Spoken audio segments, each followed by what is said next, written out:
Shalom Bapak Ibu, Saudara-saudari yang diberkati dan dikasihi oleh Tuhan kita Yesus Kristus. Selamat berjumpa kembali di channel Jalan yang Lurus. Saya mengucapkan banyak terima kasih kepada saudara semua yang selalu setia untuk menonton video-video di channel ini dan bahkan terus mendukung perkembangan channel ini dengan mengklik tombol subscribe, like, komen, dan share kepada teman-teman yang lain supaya teman-teman yang lain juga tidak ketinggalan dan mendapatkan informasi seputar iman kekristenan. Kiranya Tuhan Yesus memberkati kita semua.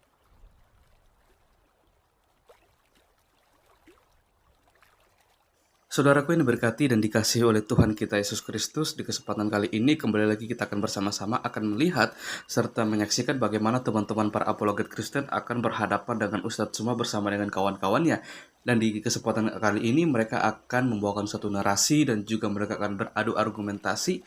Dan pastinya mereka harus bisa mempertanggungjawabkan apa yang mereka bawakan dan bisa membuktikan apa yang mereka sampaikan itu dengan data-data yang bisa dibuktikan kebenarannya, dan dimana kita akan melihat dan mendengarkan mereka akan membahas tentang siapa Yesus Kristus itu sendiri. Apakah dia benar-benar yang dinubuatkan dari zaman para nabi atau bukan, karena memang hal ini menjadi suatu pertentangan atau yang ditentang oleh seorang Ustadz Suma yang mengatakan bahwa Yesus ini bukanlah suatu bukan yang dinubuatkan seperti itu di zaman para nabi sih. Dan kita akan melihat apakah yang diutarakan atau yang disampaikan dan dinarasikan oleh seorang Ustadz Suma itu benar, dan kita akan melihat bagaimana teman-teman para apologet Kristen akan memberikan data-data yang berkaitan dengan apa yang menjadi pertanyaan dari Ustadz Suma tersebut. Maka dari itu saya berharap kita bisa menyaksikan diskusi ini dari awal hingga akhir supaya kita sendiri juga bisa melihat bagaimana ketika kebenaran itu dibukakan dan bagaimana respon dan reaksi Ustadz Suma ketika kebenaran itu disampaikan. Oke saudaraku, tanpa berlama-lama mari langsung saja kita saksikan diskusi atau debatnya. Selamat menyaksikan dan Tuhan Yesus memberkati kita semua. Nabi Musa alaihissalam dan juga Nabi Muhammad berjuang menundukkan kemudian segala kekuatan-kekuatan yang menghalangi di misi mereka. Dua-duanya sama dalam hal ini. Mau dengan mujizat apapun, ya itu intinya mereka berdua menundukkan semua musuh-musuh yang ada di depan mereka. Sama. Yesus gimana? Tak bisa. Sebelum kemudian Nabi Musa dilahirkan dan juga Nabi Muhammad SAW dilahirkan, kaumnya dua-duanya penyembah berhala. Yesus gimana? Gimana dengan kaumnya? Apakah nyembah berhala? Tidak. Yesus gugur lagi di situ. Kemudian Nabi Musa alaihissalam, juga Nabi Musa alaihissalam, Nabi Muhammad SAW mengalahkan musuh-musuhnya. Mereka menjadi pemenang. Mereka ikut berperang di tengah-tengah prajuritnya, di tengah-tengah umatnya. Yesus tak ada di situ, Bung. Yesus tak bisa. Jadi wajar ketika Anda membantah firman Tuhan yang mengatakan, "Kau maukah sama seperti engkau Nabi Musa?" Tapi saudara Esra mengatakan tidak sama. Harus berbeda. Pikirkan itu. Anda harus berjuang, harus tidak sama. Kenapa? Karena memang Nabi Musa dan Yesus itu tidak sama. Kemudian Nabi Musa alaihissalam dan juga kemudian baginda Rasul Muhammad SAW, Nabi Musa menyelamatkan umatnya dari kekejaman Fir'aun dan bangsa Mesir, serta melakukan kemudian hijrah dari Mesir ke negeri lain, yaitu Madian, atau menghindari serangan-serangan Fir'aun.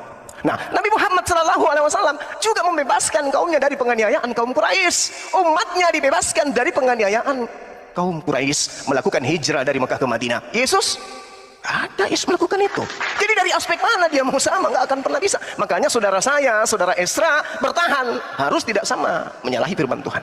Lalu kemudian Nabi Musa alaihissalam dan pengikutnya diutus oleh Nabi Musa untuk kemudian mengirimkan kekuatan merebut Palestina dan Syria. Baginda Rasulullah Muhammad SAW, alhamdulillah, juga memerintahkan kemudian pengikutnya untuk membebaskan tanah Palestina dan juga apa yang menjadi tanah Syria. Itu diajarkan kemudian. Yesus tak bisa dia. Yesus nggak bisa ngapa-ngapain, gugur dia di situ. Makanya sekali lagi saya katakan, seorang pendeta Esra Soru harus membantah firman Tuhan yang mengatakan sama seperti Musa. Maka Nabi itu tidak boleh sama seperti Musa, tidak sama persis dengan Nabi Musa maksudnya. Lalu kemudian Nabi Musa dan Nabi Muhammad sama-sama menerima hukum baru. Yesus tak menerima hukum apa-apa, dia hanya melanjutkan hukum yang datang dari Nabi Musa. Jadi gugur lagi Yesus di sana. Kemudian Nabi Musa alaihissalam dan juga Nabi Muhammad SAW diterima sebagai pemimpin oleh umatnya secara turun-temurun. Nabi Musa sampai hari ini masih jadi pemimpin. Nabi Muhammad SAW sampai hari ini masih pemimpin. Yesus pemimpin di mana dia? Jadi banyak hal kesamaan yang mana syarat untuk duduk menjadi sama seperti Musa, ya wajib sama seperti Musa dari hal-hal seperti ini. Ini adalah hal yang fundamental. Sementara berbicara mengenai Yesus, di mana disimpan Yesus itu agar sama seperti Musa? Dari aspek mana? Jasad tidak, kedatangan tidak, kepergian tidak, umat yang ada di sekelilingnya tidak, kitab suci tidak. Lalu apa yang sama? Gak ada yang sama. Makanya Pak Pendeta mungkin bukan malu ya, tapi memang kayaknya tidak ada yang sama seperti Nabi Musa itu. Nabi Musa menerima tanda kenabian di Gunung Herop ya, di Tursina. Nabi Muhammad menerima juga di dalam Gua Hira, sama seperti Nabi Musa. Oke, oke, baik. Terima kasih Pak Suma. Oke, soal masalah Nabi dan Tuhan tadi, tujuan saya menggunakan omongan itu bukan apa-apa, karena sebenarnya kalau bicara Nabi, kan juga orang Kristen percaya Yesus juga Nabi masalahnya. Matius 21, 10, 11. Ya, orang-orang menyahu dia, inilah Nabi Yesus dari Nazaret di Galilea. Di Lukas 7 ayat 16. Semua orang ketakutan dan memuliakan Allah dan berkata, seorang Nabi besar telah muncul di tengah-tengah kita. Yesus sendiri bilang, ya, seorang nabi dihormati di mana-mana kecuali di tempat asalnya sendiri dan di rumahnya. Dan konteksnya karena penolakan kepada dia. Jadi sebenarnya, kecuali orang Kristen bilang Yesus adalah Tuhan dan bukan nabi, itu jadi soal. Tapi persoalannya adalah bahwa ada ayat-ayat dan kekristenan percaya bahwa Yesus juga nabi. Maka kalau bicara tentang nabi dalam Ulangan pasal 18 tetap relevan dengan Yesus karena dia nabi. Nah, berikut adalah hadis Suma mengatakan bahwa saya berusaha menolak kesamaan. Saudara semua dengar, apakah saya memang menolak kesamaan? No. Saya menerima kesamaan. Yang saya persoalkan adalah kesamaan dalam hal apa? Tadi saya bicara soal ilmu analogia, tapi kan dia tidak ngomong apa-apa tentang hal itu. Ya, apakah A seperti B itu berarti dalam segala hal? Itu berarti poin saya, bukan saya menolak kesamaan, tapi saya menolak kesamaan dalam segala aspek. Itu berarti saya menerima kesamaan. Tapi kesamaan pada aspek-aspek tertentu. Dan aspek-aspek tertentu itulah yang harus dibuktikan dari dalam teks. Nah, pada saat Suma mengangkat segala macam kesamaan lagi apa segala macam tuh, itu ya kembali lagi diangkat sesuatu yang tadi saya katakan. Dasarnya apa mengangkat seluruh kesamaan itu? Ya. Nah, justru seperti saya bilang, kalau mau mengangkat segala kesamaan, maka kita bertanya, Musa membelah laut. Muhammad pernah belah laut atau tidak? Musa pernah bikin 10 tulah. Banyak mujizat. Muhammad pernah bikin 1 mujizat atau tidak? Atau sebanyak Musa atau tidak? Musa pernah bikin korban Paskah, Muhammad ya atau tidak? Dan saya bisa perpanjang segala macam daftar yang Musa bikin dan Muhammad tidak bikin. Makanya saya pertanyakan itu adalah dasar apa itu semua kesamaan? Ya. Nah, harus diingat lagi dalam konteks kitab Ulangan, ketika Musa berbicara seperti itu, nanti di ujungnya ketika Musa sudah mati ya, lalu muncul teks Ulangan 34 ayat yang ke-10 sampai 12. Seperti Musa yang dikenal Tuhan berhadapan muka, tidak ada lagi nabi yang bangkit dari antara orang Israel. Dalam segala tanda dan mujizat yang dilakukan atas perintah Tuhan di tanah Mesir, terhadap Firaun, terhadap semua pegawainya, dan dalam hal segala perbuatan kekuasaan dan kedahsyatan besar yang dilakukan Musa di depan seluruh orang Israel. Ayat 10-nya berkatakan, seperti Musa, tidak ada yang dikenal di hadapan Tuhan. Tidak ada nabi yang bangkit. Dengan ciri apa? Dengan ciri mujizat. Jadi salah satu ciri, justru saya membuktikan dari dalam teks bahwa salah satu kesamaan seperti Musa, menurut Ulangan 34 ayat 10 itu adalah tanda-tanda dan mujizat. Maka pertanyaannya, Muhammad bikin mujizat apa? Ya. Lalu kalau kita juga melihat lagi bahwa tadi persoalannya adalah kalau itu Muhammad kan jadi aneh bahwa Nabi itu akan berasal dari saudara-saudaramu. Dan tadi saya kira ada penjelasan yang tidak selesai dari Suma itu adalah dia mulai lari ke Abraham, nanti lari ke Ismail, lalu turun bangsa Arab. Memangnya Ismail itu saudaranya Israel? Saudaranya Israel itu, Israel kalau dilihat secara pribadi itu Yakub. Saudaranya Esau, Bani Edom. Kalau Ismail itu terlalu ke atas. Nah, itu namanya exegesis dari orang yang tidak mengerti hermeneutika Alkitab sehingga dipaksakan seperti itu. Ya. Lalu kalau kita bisa melihat juga bahwa Nabi itu, kalau dikatakan tentang Nabi itu dia berbicara demi nama Yahweh. Di situ kata Tuhan besar itu YHWH, Yod-He-Waw-He, Yahweh Allah Israel. Tuhannya orang Israel. Lalu setelah itu langsung dibicarakan tentang nabi-nabi palsu. Pertanyaannya adalah bahwa kapan Muhammad pernah berbicara demi nama Yahweh Tuhannya Israel? Kita melihat ke dalam teks itu, Ulangan 18 ayat 15. Seorang nabi dari tengah-tengahmu, dari antara saudara-saudaramu. Dan ayat 18. Dari antara saudara mereka. Maka identitas nabi ini penting, yaitu dia berasal dari tengah-tengah saudara-saudaramu. Nah, pertanyaannya adalah apa yang dimaksudkan dengan dari tengah-tengahmu, dari saudara-saudaramu? Nah, di sini konteks itu harus menentukan. Nah, saya kira mungkin Suma ini tidak terbiasa belajar Alkitab dengan konteks, hanya cuma comot-comot ayat aja. Ini di dalam pasal 18 kitab Ulangan. ayat 15 ya. Maka kita harus mulai lihat dari ayat 1 ya. Nah, dikatakan imam-imam orang Lewi dan seluruh suku Lewi janganlah mendapat bagian dalam pusaka mereka bersama-sama orang Israel. Lalu ayat 2, janganlah ia, itu berarti suku Lewi. Di tengah-tengah saudara-saudaranya yaitu suku Israel yang lain. Tuhanlah milik pusakanya yaitu suku Lewi. Seperti yang dijanjikan kepadanya suku Lewi. Inilah hak imam suku Lewi, ayat 3. Ayat 4 juga. Ayat 4, hasil pertama gandummu itu suku Israel yang lain. Dari anggurmu itu suku Israel yang lain, mu di situ. Minyakmu terus itu suku Israel yang lain, itu diberikan kepada suku Lewi. Lalu ayat yang ke-7 saya lompat, menyelenggarakan kebaktian demi nama Tuhan Allahnya suku Lewi sama seperti semua saudaranya suku Lewi. Jadi pertama-tama ayat 1 sampai 8 itu bicara soal suku Lewi, maka saudara-saudaramu itu adalah saudara-saudara dari suku Lewi. Lalu ayat 9 sampai 18 itu mulai nasihat kepada umat Israel secara umum. Apabila engkau umat Israel sudah masuk ke negeri yang diberikan kepadamu umat Israel, Tuhan Allahmu umat Israel, janganlah engkau umat Israel. Lalu ayat 10, dan di antaramu itu umat Israel.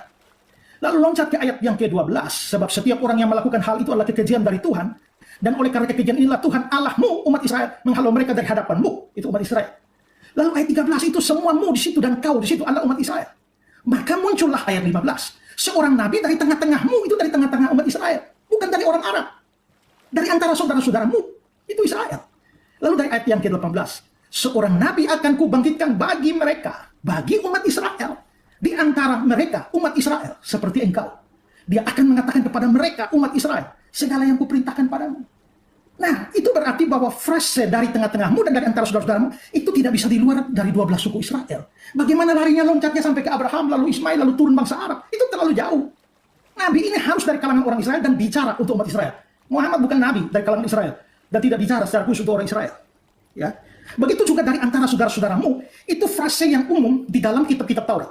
Imamat 10 ayat 6, Imamat 25 ayat 26, juga Hakim-Hakim 20 ayat 13. Dan kalau kita bicara konteks yang lebih dekat, Ulangan 17 ayat 15. Ini soal pemilihan raja. Maka hanyalah raja yang dipilih Tuhan Allahmu yang harus kau angkat atasmu dari tengah-tengah saudaramu. Jadi rajanya itu harus dari tengah-tengah saudaramu. Siapa? Ya nanti kita bisa lihat Benyamin atau Daud, itu kan dari orang Israel. Jadi istilah dari tengah-tengah saudaramu tidak pernah berarti bahwa itu dari luar bangsa Israel. Jadi mustahil Nabi itu Muhammad, karena Muhammad bukan orang di antara Israel. Itu di pinggir Israel atau di luar Israel. Ya. Nah, terus Nabi itu akan berkata-kata demi nama Yahweh. Ya, itu yang tadi dibilang ya. Dia bicara demi namaku. Tapi namaku yang maksud di sana siapa? Ulangan 18 ayat 21. Difirmankan Tuhan besar, Yahweh. Demi nama Yahweh. Ya. Nah, pertanyaannya, kapan Muhammad pernah berbicara tentang nama Yahweh, Tuhannya orang Israel? Ketiga, Nabi itu mengenal dan dikenal Yahweh, mempunyai hubungan yang sangat spesial dengan Yahweh, seperti Musa. Ini yang saya bilang, seperti di situ harus dilihat dari konteks. Nah, kalau kita geser ke belakang, Ulangan 34, seperti Musa yang dikenal Tuhan berhadapan muka dengan muka. Nah, frase dikenal Tuhan berhadapan muka dengan muka itu menunjukkan tingkat kekaripan yang sedemikian rupa dengan Nabi itu dengan Yahweh. Pertanyaannya adalah, apakah Muhammad mempunyai hubungan yang spesial dengan Yahweh, Tuhannya orang Israel? Dan dari konteks Ulangan 18, Nabi itu harus menjadi perantara antara umat Allah dengan umatnya Israel. Karena ayat 15, seorang Nabi akan dibangkitkan bagimu, tapi Nabi seperti engkau tuh dalam hal apa? Tidak bisa dalam segala hal yang diambil semua dengan segala macam dari ujung dunia. Ayat 16 itu jadi kuncinya.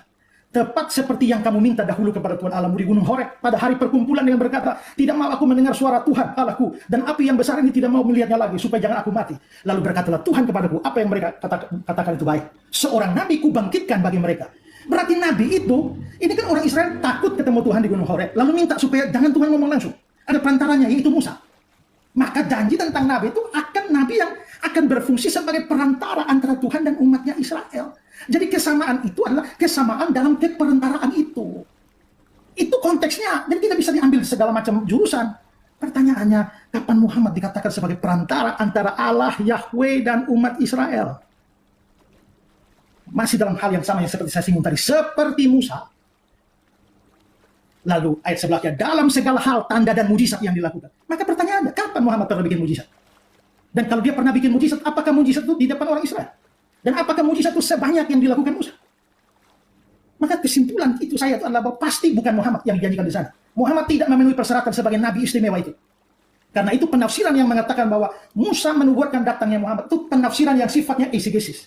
Eisegesis itu adalah memasukkan konsep ke dalam teks, padahal teks tidak mengatakan itu. Itu menunjukkan kebutaan dalam hermeneutik Alkitab. Saya percaya Nabi itu adalah Yesus.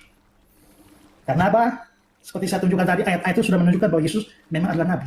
Jadi bahwa orang Kristen percaya dia Tuhan, kita tidak punya kendala dengan dia adalah Nabi. Karena memang dia juga adalah Nabi. Dan Yesus memenuhi ciri dari Nabi itu. Karena apa? Cirinya dia berasal dari kalangan Israel. Dan Ibrani 7 ayat 14 itu mengatakan Tuhan kita berasal dari suku Yehuda. Di Wahyu 5 ayat 5 dikatakan dia singa dari suku Yehuda. Berarti dia ada dari tengah-tengah Israel. Dalam poin ini saja, Yesus masuk dari kalangan Israel. Muhammad lewat, keluar. Yesus berbicara atas nama Yahweh, Tuhannya orang Israel. Aku menaruh firmanku dalam mulutnya. Dia akan mengatakan kepada mereka segala yang kuperintahkan kepadanya. Dan bukankah Yesus juga mengatakan bahwa Yohanes 12 ayat 49, Bapa yang mengutus aku, dialah yang memerintahkan aku untuk mengatakan apa yang harus aku katakan dan aku sampaikan. Yohanes 3:32, dia memberi kesaksian tentang apa yang dilihatnya dan yang didengarnya. Yohanes 5 ayat 30, aku tidak menuruti kehendakku sendiri, melainkan kehendak dia yang mengutus aku. Yohanes 8 ayat 26, apa yang kudengar daripadanya itu yang kukatakan. Jadi betul-betul persis seperti nubuat Nabi di Ulangan 18 itu. Berikutnya, Yesus punya hubungan spesial dengan Yahweh. Seperti Bapa mengenal aku mengenal Bapa. Yohanes 10:15. Aku dan Bapa satu. Yohanes 10:30. Tidak seorang pun mengenal anak selain Bapa, dan tidak seorang pun mengenal Bapa selain anak. Yohanes 11 ayat yang ke-27. Dan Yesus memang menjadi perantara umat. Tidak ada seorang pun yang dapat datang kepada Bapa kalau tidak melalui aku. Seperti Musa diminta untuk menjadi perantara antara umatnya dengan Allah. Sesuai konteks Ulangan 18 ayat 16. Musa jadi perantara. Seperti Musa itulah dalam hal keperantaraan. Yesus menjadi perantara. Yohanes 14 ayat 6. Tidak seorang pun dapat datang kepada Bapa kalau tidak melalui aku. 1 Petrus 3:18. Supaya dia membawa kita kepada Allah. Dan 1 Timotius ayat 5. Dia yang menjadi pengantara antara Allah dan manusia, yaitu manusia Kristus Yesus. Maka tugas perantaraan ini dilakukan oleh Yesus. Tidak ada yang bisa datang kepada Allah tanpa lewat Yesus. Makanya saudara semua, saya tidak peduli bagaimanapun juga, tapi saudara orang berdosa, saya orang berdosa, kita semua layak masuk neraka. Tanpa keperantaraan Yesus, semua akan pergi ke neraka. Karena itu, saudara mungkin tidak mau percaya, tapi saya tetap meminta percayalah kepada Yesus supaya selamat. Kalau tidak, saudara tidak selamat.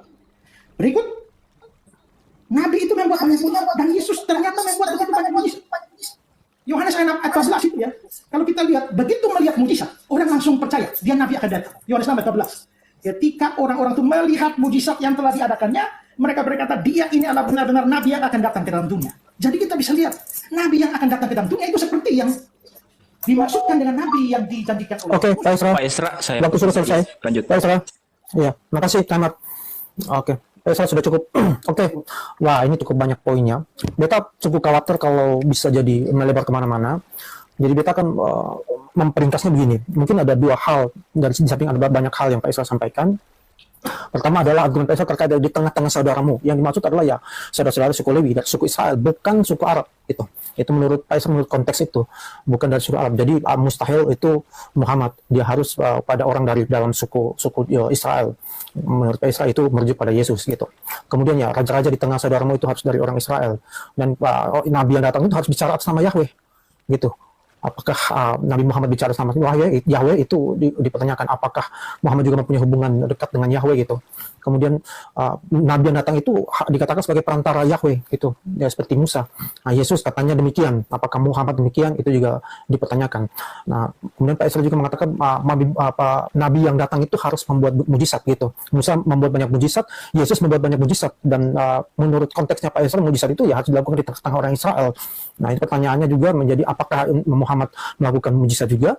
Apakah sebanyak yang Musa maupun Yesus sampaikan di tengah-tengah orang Israel juga? Nah, ini yang perlu ditanggapi oleh Pak Suma. Kita kasih poinnya begini. Yang pertama ya Pak Suma juga membuat kesamaan-kesamaan tertentu. Kemudian sekarang Pak Isra juga membuat kesamaan-kesamaan tertentu. Nah, ini yang harus ditanggapi Pak Suma adalah apakah kesamaan-kesamaan ini sesuatu yang relevan, sesuatu yang kontekstual dengan ayat tersebut atau tidak? Atau kalau tidak itu kenapa? Kalau itu merujuk pada Muhammad, kenapa juga demikian? Kalau menolak poin-poinnya Pak Isra juga, itu juga kenapa demikian? Itu perlu dielaborasi. Jangan bicara hal lainnya. Mohon beta mungkin di babak kedua harus lebih ketat lagi. Jadi on point, harus sesuai dengan poin-poinnya. Baik, Pak Suma kalau sudah siap 5 menit. Sudah siap ya Pak Suma ya? Oh, maaf Pak Suma. Sebelumnya saya mau tanya dulu Pak Suma, mungkin ada dari pernyataan pembukanya Pak Isra yang mungkin Pak Suma kurang paham, baik itu terkait istilah atau apapun, supaya Pak Isra harus klarifikasi dulu. Nah, ini waktu tidak jalan.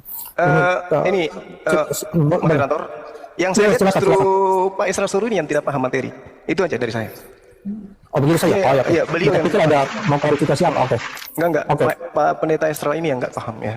Oke, Jadi gini. baik. Oke, 5 menit dimulai dari sekarang. Ya, jadi gini, Saudara Esra, Anda itu terlalu muluk-muluk menyampaikan tentang Yesus. Tapi endingnya Yesus itu Tuhan, Musa bukan Tuhan. Yesus tidak diterima oleh Bani Israel, Musa diterima. Yesus mau kemana dia pergi? Nabi ini untuk Bani Israel. Rasulullah Muhammad sallallahu alaihi wasallam diterangkan dalam Al-Quran, ya ahlal kitab, wahai Bani Israel, ahli kitab, bukan bahlul kitab, tapi ahli kitab. Qad ja'akum rasuluna yubayyinu lakum katsiran mimma kuntum tukhfuna minal kitabi wa ya'fu an katsir.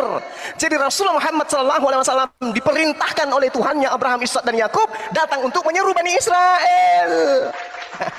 Jadi yang dibihillah man ittaba ridwanahu subulan salam. Baginda Rasulullah Muhammad sallallahu alaihi wasallam adalah satu-satunya jalan keselamatan bagi Bani Israel menuju kepada Tuhan yang datang kepada Nabi Ibrahim. Ingat saudara Esra, orang-orang Yahudi, saudara-saudara kami Bani Ishak tidak pernah memanggil Tuhan mereka dengan panggilan Yahweh. Yahweh itu dewa, Bung.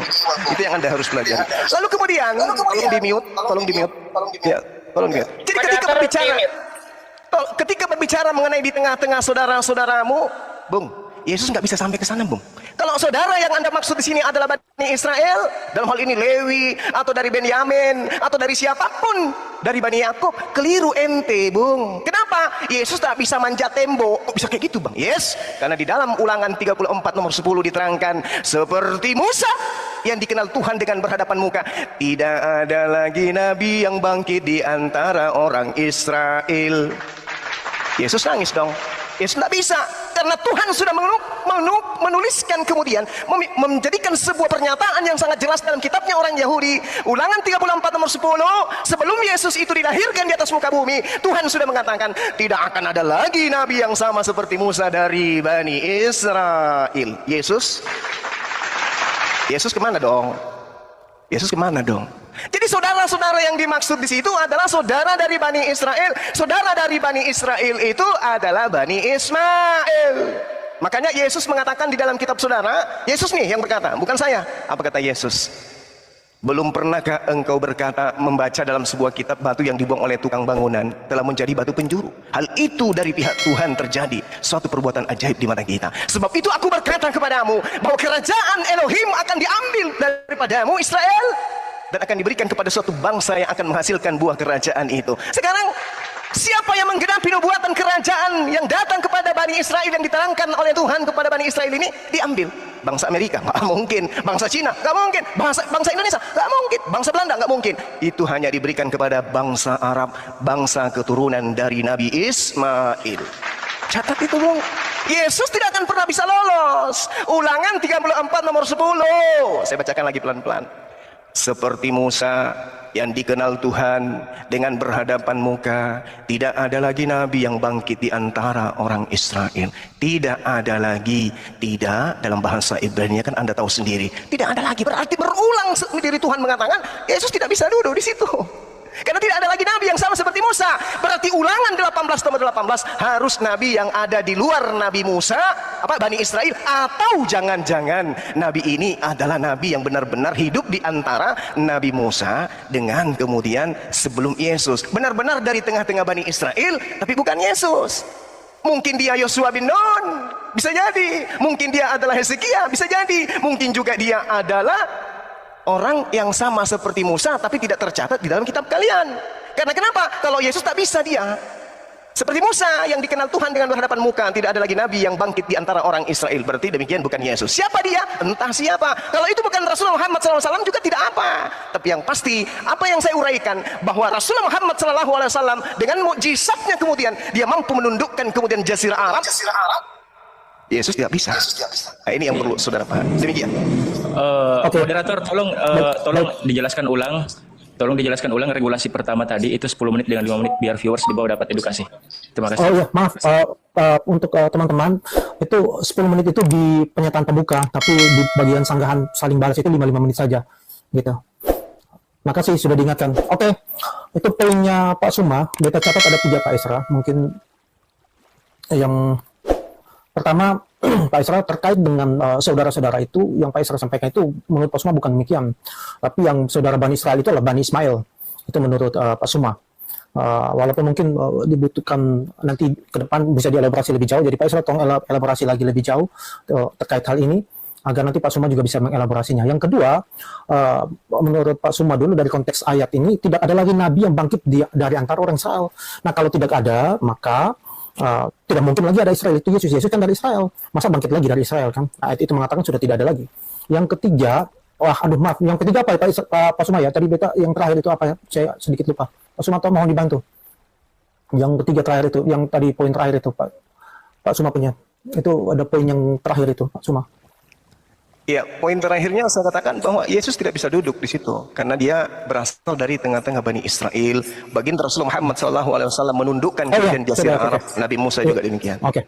Yang ketiga itu Pak Esra, mungkin Pak Esra tidak perlu repot-repot untuk mempertanyakan yang dibuat itu adalah Muhammad atau bukan, karena Pak Suma juga tidak mewajibkan demikian, tidak apa-apa. Jadi dengan membahas bukan Muhammad itu adalah red herring. Beta langsung ingatkan ini Pak Esra, supaya Pak Esra tidak perlu membahas itu. Jadi kalau Pak Esra membahas mungkin beta akan langsung potong. Jadi silakan Pak Esra, 5 menit dimulai dari sekarang.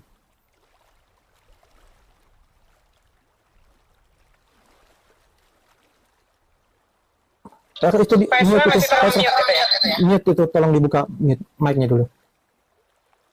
Ya, jadi sebenarnya melihat pembicaraan ini agak panjang dan banyak hal yang bisa ditanggapi hanya karena waktu yang 5 menit dan moderator merinci beberapa poin, jadi saya hanya fokus ke situ saja. Pertama itu adalah di antara saudara-saudaramu. Saya tadi mengatakan bahwa di antara saudara-saudaramu itu saya memakai dalil konteks dari teks itu. Bahwa konteks dari teks itu menunjukkan bahwa saudara-saudara itu dari kalangan orang Israel. Nah, kalau sekarang semua larinya ke Ismail, dasarnya itu apa? Ya. Karena kalau kita melihat dari hubungan Ismail dan Israel, itu Ismail itu bukan saudaranya Israel. Ya, itu di atas sana itu. Karena Ismail itu kan saudaranya si Ishak. Sedangkan Israel kalau menunjuk pada orang itu Yakub, dan Bani Israel itu adalah keturunan Yakub. Sehingga kalau memang kita bicara saudara mau keluar di antara suku-suku Israel, maka paling dekat itu adalah Edom. Tapi bagaimana larinya sampai Ismail yang lebih jauh di atas sana? Jadi saya mengatakan itu dari kalangan orang Israel, ada dalilnya yaitu konteks. Tapi Ismail itu bagaimana sampai bisa larinya ke Ismail itu dasarnya apa? Ya, oke lah, seandainya dibilang Ulangan 34 ayat 10, maka Nabi itu tidak bangkit dari antara orang Israel. Kalau seandainya saya mau terima itu, Nabi itu tidak dari Israel, tapi mengapa harus dari Ismail? Dasarnya itu apa? Kedua, Ulangan 34 ayat 10, seperti Musa yang dikenal Tuhan dengan berhadapan muka, tidak ada lagi Nabi yang bangkit dari antara orang Israel. Lalu akhirnya semua pakai ini, bahwa itu pasti bukan Yesus, karena Yesus itu dari kalangan Israel, dan ayat ini bilang tidak ada nabi bangkit dari antara orang Israel. Disinilah saya melihat bahwa memang ya satu lagi menunjukkan bahwa semua tidak terbiasa membaca Alkitab dengan memperhatikan konteks. Ya, kalau hanya dilihat tidak ada lagi nabi yang bangkit dari antara orang Israel, ingat di situ masih ada koma, lalu ada lanjutannya ayat 11-12. Lalu ayat 10 sebelumnya itu ada seperti Musa yang dikenal. Itu berarti bahwa, perhatikan ayat 10, seperti Musa yang dikenal Tuhan berhadapan muka. Lalu ayat 11, dalam segala tanda dan mujizat, maka seluruh konteks itu harus ditafsirkan bahwa dalam hal dikenal Tuhan berhadapan dengan muka dan dalam hal mujizat tidak ada lagi nabi yang bangkit dari antara orang Israel. Kalau hanya tidak ada nabi yang bangkit dari orang Israel, jadi aneh. Karena setelah itu kan ada nabi Yesaya, Yeremia, Yeskiel, Daniel, masih banyak nabi setelah Musa. Kalau begitu maka ayat ini tidak bisa ditafsirkan tidak ada nabi yang bangkit dari antara orang Israel, dan karena itu harus dari bangsa lain, dari Arab misalnya. Tidak. Maka maksudnya tidak ada nabi seperti Musa yang bangkit lagi. Tapi sampai kapan? Ulangan pasal 34 itu bagian akhir dari kitab Ulangan, yang pasti bukan ditulis oleh Musa karena di dalamnya ada tulisan cerita tentang kematiannya. Itu berarti bagian ini itu ditulis oleh generasi selanjutnya, mungkin oleh Esra. Kalau itu benar, maka sampai zaman itu, maksudnya sampai zaman penulisan Ulangan 34 ayat 10, memang tidak ada nabi bangkit dari antara orang Israel. Dalam hal apa? Dalam hal seperti Musa berhadapan muka dengan Tuhan dan dalam hal mujizat.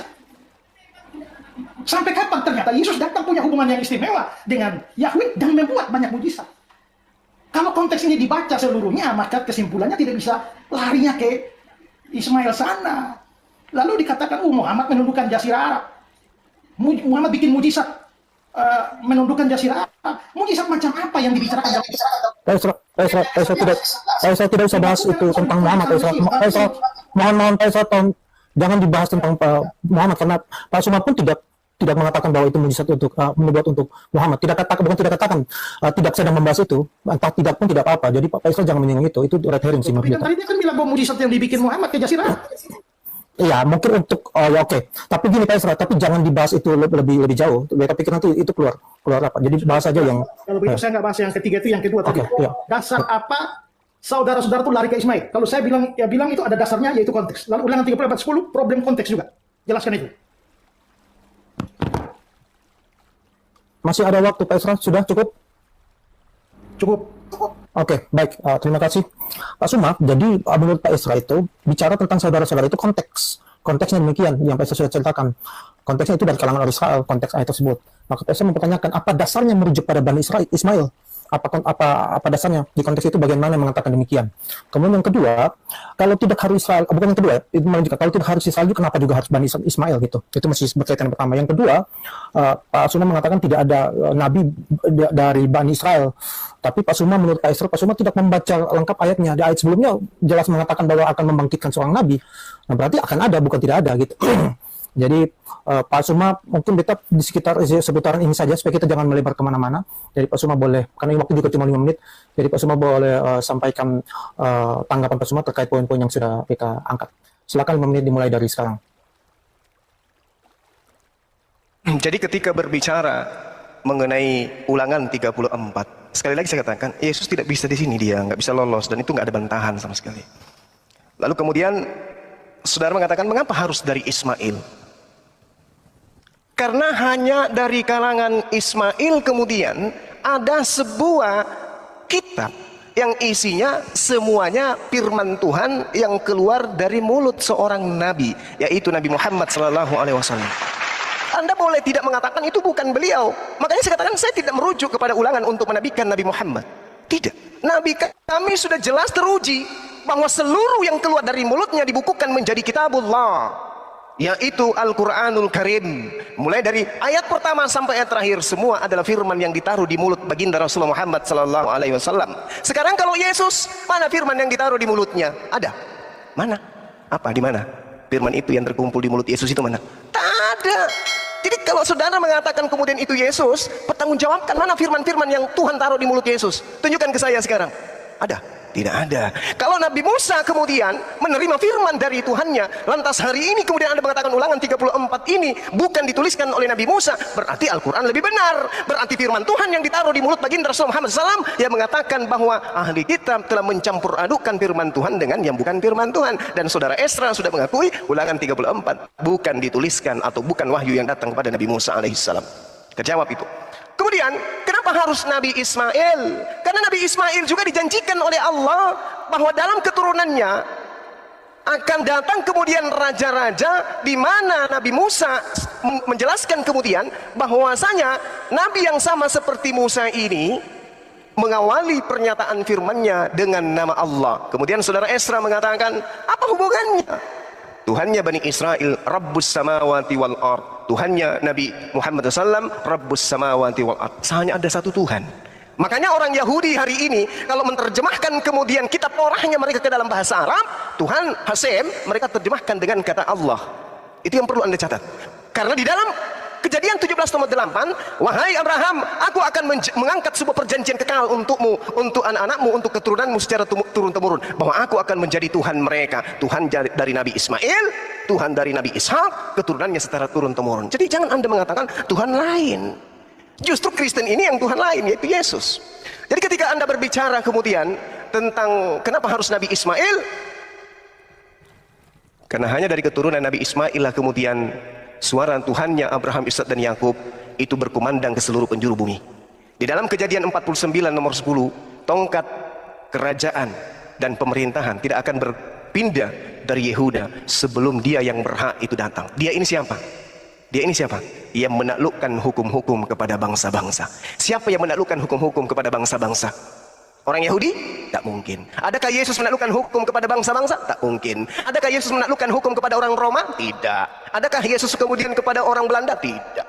Tapi baginda Rasulullah Muhammad sallallahu alaihi wasallam jelas dia diutus oleh Allah, wa ma arsalnaka illa rahmatan lil alamin. Rasulullah Muhammad sallallahu alaihi wasallam diutus, wa ma arsalnaka illa kaffatan linnas basyiran wan nadhira walakinna aktsaran nasi la ya'lamun. Kami utus engkau wahai Nabi Muhammad tiada melainkan kepada seluruh umat manusia sebagai pembawa kabar gembira dan sebagai pembawa peringatan, meskipun kebanyakan manusia tidak mengetahui. Jadi Rasulullah diutus untuk menaklukkan hukum-hukum pada seluruh umat manusia. Yesus, tunjukkan dalilnya, aku diutus kepada seluruh umat manusia. Tidak akan ada. Tulis di dalam Kejadian 49:10 dan Yesaya 60. Di situ jelas bahwa dari keturunan Khedar, keturunan Nebayot akan menaklukkan hukum-hukum kepada seluruh bangsa-bangsa. Yesus, aku diutus hanya kepada domba yang sesat dari umat Israel. Ya, baik. Silakan. Baik. Terima kasih Pak Suma. Jadi Pak Isra, nampaknya argumen Pak Isra itu berusaha dibantah. Pak Suma mengatakan bahwa kenapa harus Bani Israel? Karena hanya dari Nabi Muhammad lah keluar kitab, dari mulutnya Nabi Muhammad ada kitab gitu. Jadi akhirnya ya di sanggahan yang keempat ini akhirnya keluarlah kesimpulannya Pak Suma bahwa Nabi Muhammad yang dinubuatkan gitu. Dari sebelumnya masih abu-abu. Jadi saya pikir ini sudah jadi relevan kalau misalnya Pak Isra mau langsung membantah kalau itu adalah bukan pada Nabi Muhammad gitu. Kemudian yaitu firmannya, mana firman yang ditaruh di mulut Yesus menurut Pak Suma. Jadi Pak Isra perlu menjawab ini gitu. Jadi konteks yang Pak Isra minta itu, konteks ayat terkait ulang itu nampaknya Pak Suma itu mendasarinya pada konteks Al-Qur'an. Jadi bukan soal dari ayat ulangan itu. Kira-kira demikian. Baik, silakan Pak Isra 5 menit dimulai dari sekarang.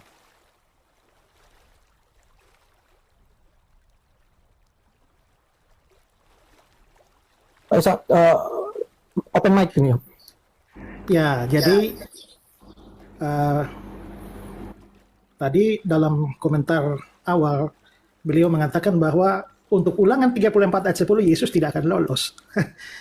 Tapi kan saya menunjukkan tadi kesalahan penafsiran dia itu adalah dia tidak memperhatikan, semua tidak memperhatikan konteks ayat itu, yaitu ayat 10 dan ayat 11 sampai 12. Dia cuma lihat kalimatnya saja, yaitu bahwa tidak ada lagi nabi yang bangkit dari antara orang Israel. Tadi kan saya sudah tunjukkan bahwa tidak ada lagi nabi yang bangkit dari antara orang Israel. Tidak bisa ambil itu karena itu jadi soal. Karena setelah Musa itu masih bangkit banyak nabi dari Israel. Kalau begitu arti apa tidak ada lagi nabi yang bangkit dari antara orang Israel? Artinya dihubungkan dengan ayat 10, yaitu seperti Musa yang dikenal Tuhan berhadapan muka. Lalu ayat 11 sampai 12 yaitu dalam urusan mujizat tanda-tanda yang dilakukannya. Dengan kata lain, sampai pada bagian itu tidak ada nabi yang bangkit dari antara orang Israel yang seperti Musa yang berhadapan muka dan yang melakukan mujizat-mujizat. Jadi bukan soal tidak bikin mujizat. Nanti kan kita bisa lihat, Yesus bikin mujizat lebih banyak dari Musa. Justru Muhammad yang tidak pernah ada mujizatnya. Jadi, saya pakai argumentasi ini, tapi ya, dia tidak bahas argumentasi saya, tapi dia hanya cuma berkata lagi bahwa Yesus tidak lolos. Ya kalau ngomong begitu, ya semua orang juga bisa. Kedua, bahwa itu dari kalangan Ismail karena tidak ada bangsa lain yang akhirnya turun kitab.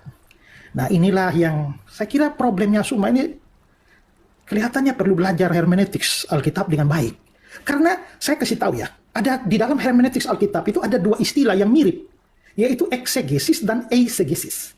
Eksegesis itu narik keluar, sebuah pemahaman itu ditarik keluar dari teks, baru diartikan. Tapi eisegesis itu kita memasukkan sesuatu ke dalam teks. Kita sudah mempunyai peranggapan lalu memaksakan teks untuk cocok dengan pandangan kita. Waktu saya mengatakan bahwa nabi yang datang itu dari antara orang Israel, saya tunjukkan dari konteksnya, dari dalam teks konteksnya mulai dari ayat 1 bahkan. Sehingga bahkan juga di seluruh kitab ulangan, bahwa frase semacam itu tidak bisa diartikan di luar Israel. Nah, tapi kalau ketika semua mengatakan bahwa, kenapa Ismail? Karena di antara semua bangsa itu hanya Ismail yang datang. Berarti dia melompat keluar dari teks, mengambil sesuatu dari luar lalu memaksakan masuk ke sana. Itu eisegesis dan itu haram di dalam hermeneutik Alkitab. Makanya saya bilang belajar hermeneutik yang bagus. Kalau tidak jadi tafsirnya comot-comot ayat sesukanya. Ya. Lalu kalau ditanya, di mana firman ditaruh di mulutnya? Ya Yesus ngajar selama 3 tahun itu apa? Kan firman.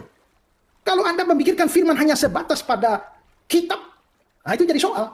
Tapi firman ditaruh di mulutnya artinya waktu dia datang ke dalam dunia, dia mengeluarkan perintah-perintah atau firman Tuhan yang disampaikan melalui mulutnya. Selama dia 3 tahun dia bikin apa?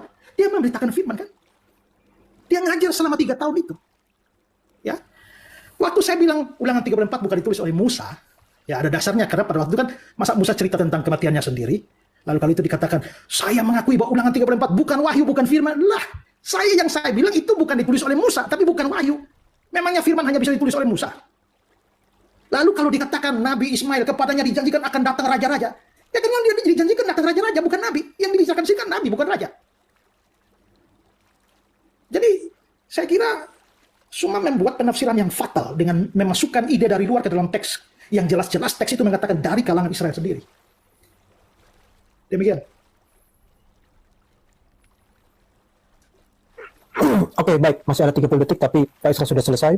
Baik, kita lebih mengerucut lagi, karena sini tersisa 3 kali lagi. 3 kali tanggapan antara Pak Isra dan Pak Suma. Jadi, beta sampaikan untuk Pak Suma lebih kerucut lagi. Menurut Pak Isra itu, Pak Suma tidak memperhatikan ayat, karena di ayat itu bukan hanya bicara tidak ada nabi yang bangkit lagi di antara orang Israel itu.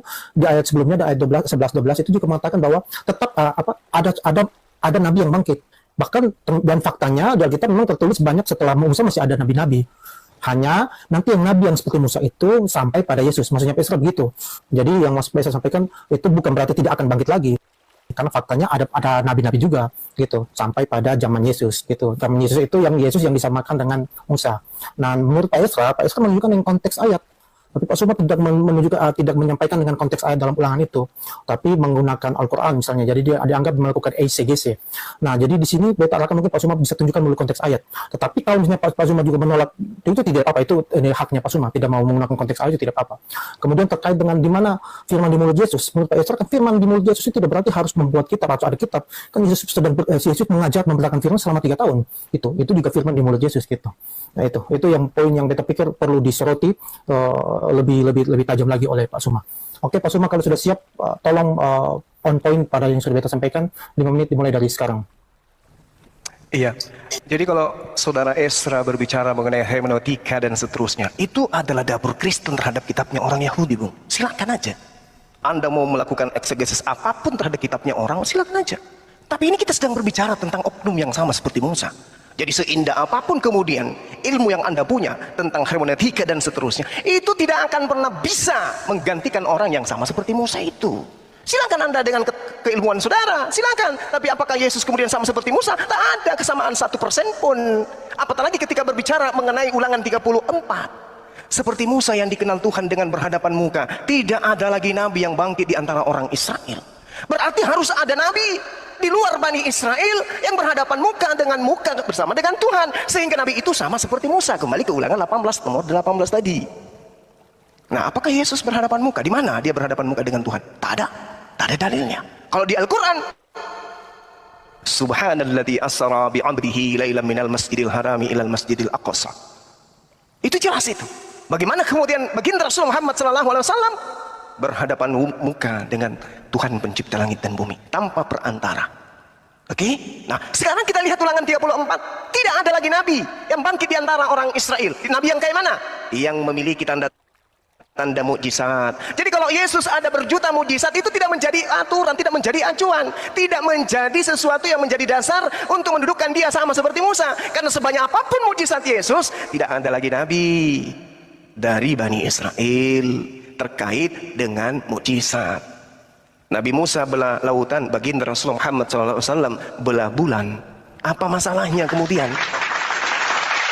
Dalam hal segala tanda-tanda yang diberikan kemudian oleh Allah kepada baginda Rasulullah Muhammad SAW, tanda-tanda yang diberikan kemudian Allah kepada Nabi Musa alaihissalam. Bagaimana kemudian pewahyuan itu datang? Bagaimana kemudian para malaikat itu datang untuk menyampaikan firman kepada Nabi Musa dan kepada Nabi Muhammad SAW? Tidak ada lagi hal itu terjadi di tengah-tengah Bani Israel. Kalaupun ada, tidak sama seperti Musa. Ini dalil. Jadi kalau Anda mengatakan dalil ini kemudian menceritakan masih banyak nabi-nabi, tapi yang sama seperti Musa, berdasarkan dalil ini tidak ada lagi yang dilakukan atas perintah Tuhan di tanah Mesir terhadap Fir'aun. Nah, hal-hal yang terjadi sama seperti Musa inilah, tentang mujizat, tentang tanda-tanda, kemudian kebangkitan di antara orang-orang yang ada di tengah kaumnya tersebut, kemudian pembebasan dari tanah Mesir terhadap penindasan Fir'aun, terhadap orang-orang yang kemudian ingin melakukan kekuasaan dan penindasan kepada umat yang datang kepada Nabi Musa, itu harus sama dilakukan oleh Nabi yang sama seperti Nabi Musa. Yesus ada nggak? Tak ada. Anda mau mendudukkan Yesus ini di mana? Sementara di dalam kitabnya orang Yahudi diterangkan dengan sangat jelas, wanitan saifer aser lu yada saifer lomar khaira. Nah, si fa'amar lo yadati saifer. Di situ dikatakan apabila kitab itu diberikan kepada seorang yang tidak dapat membaca dengan mengatakan baca, ikra, maka dia akan mengatakan lo yadati saifer, aku tidak dapat membaca. Ini siapa? Ini firman Tuhan yang datang kepada Nabi yang sama seperti Nabi Musa. Kenapa? Karena kitab itu kitab termaterai. Oleh karena kitab itu termaterai, maka semua yang ada di dalam isi sebuah kitab ini harus berasal dari firman Tuhan yang ditaruh pada Nabi yang mulut Nabi yang sama seperti Nabi Musa. Nah sekarang mana firman itu? Oh, dia mengajar 3 tahun. Musa mengajar Torah berapa tahun? 3 tahun? Oh tidak. Musa menerima hukum Taurat dengan ketetapan dan hukum-hukum yang ada di dalam itu berangsur-angsur, bertahap-tahap, sama seperti Al-Quran yang datang kepada baginda Rasul Muhammad SAW, bertahap-tahap, berangsur-angsur. Yesus mana? Firman yang ditaruh di mulutnya itu mana? Saudara mengatakan mengajar 3 tahun. Mana ajarannya? Mana? Kitabnya di mana? Yang hafal siapa? Tak ada. Nabi Musa alaihissalam kitabnya ada. Nabi Muhammad SAW kitabnya ada. Yesus kitabnya? Mana kitabnya Yesus? Ada. Berarti firman Tuhan bukan di mulut Yesus. Firman Tuhan adanya di baginda Rasulullah Muhammad SAW. Silakan. Oke, terima kasih Pak Suma.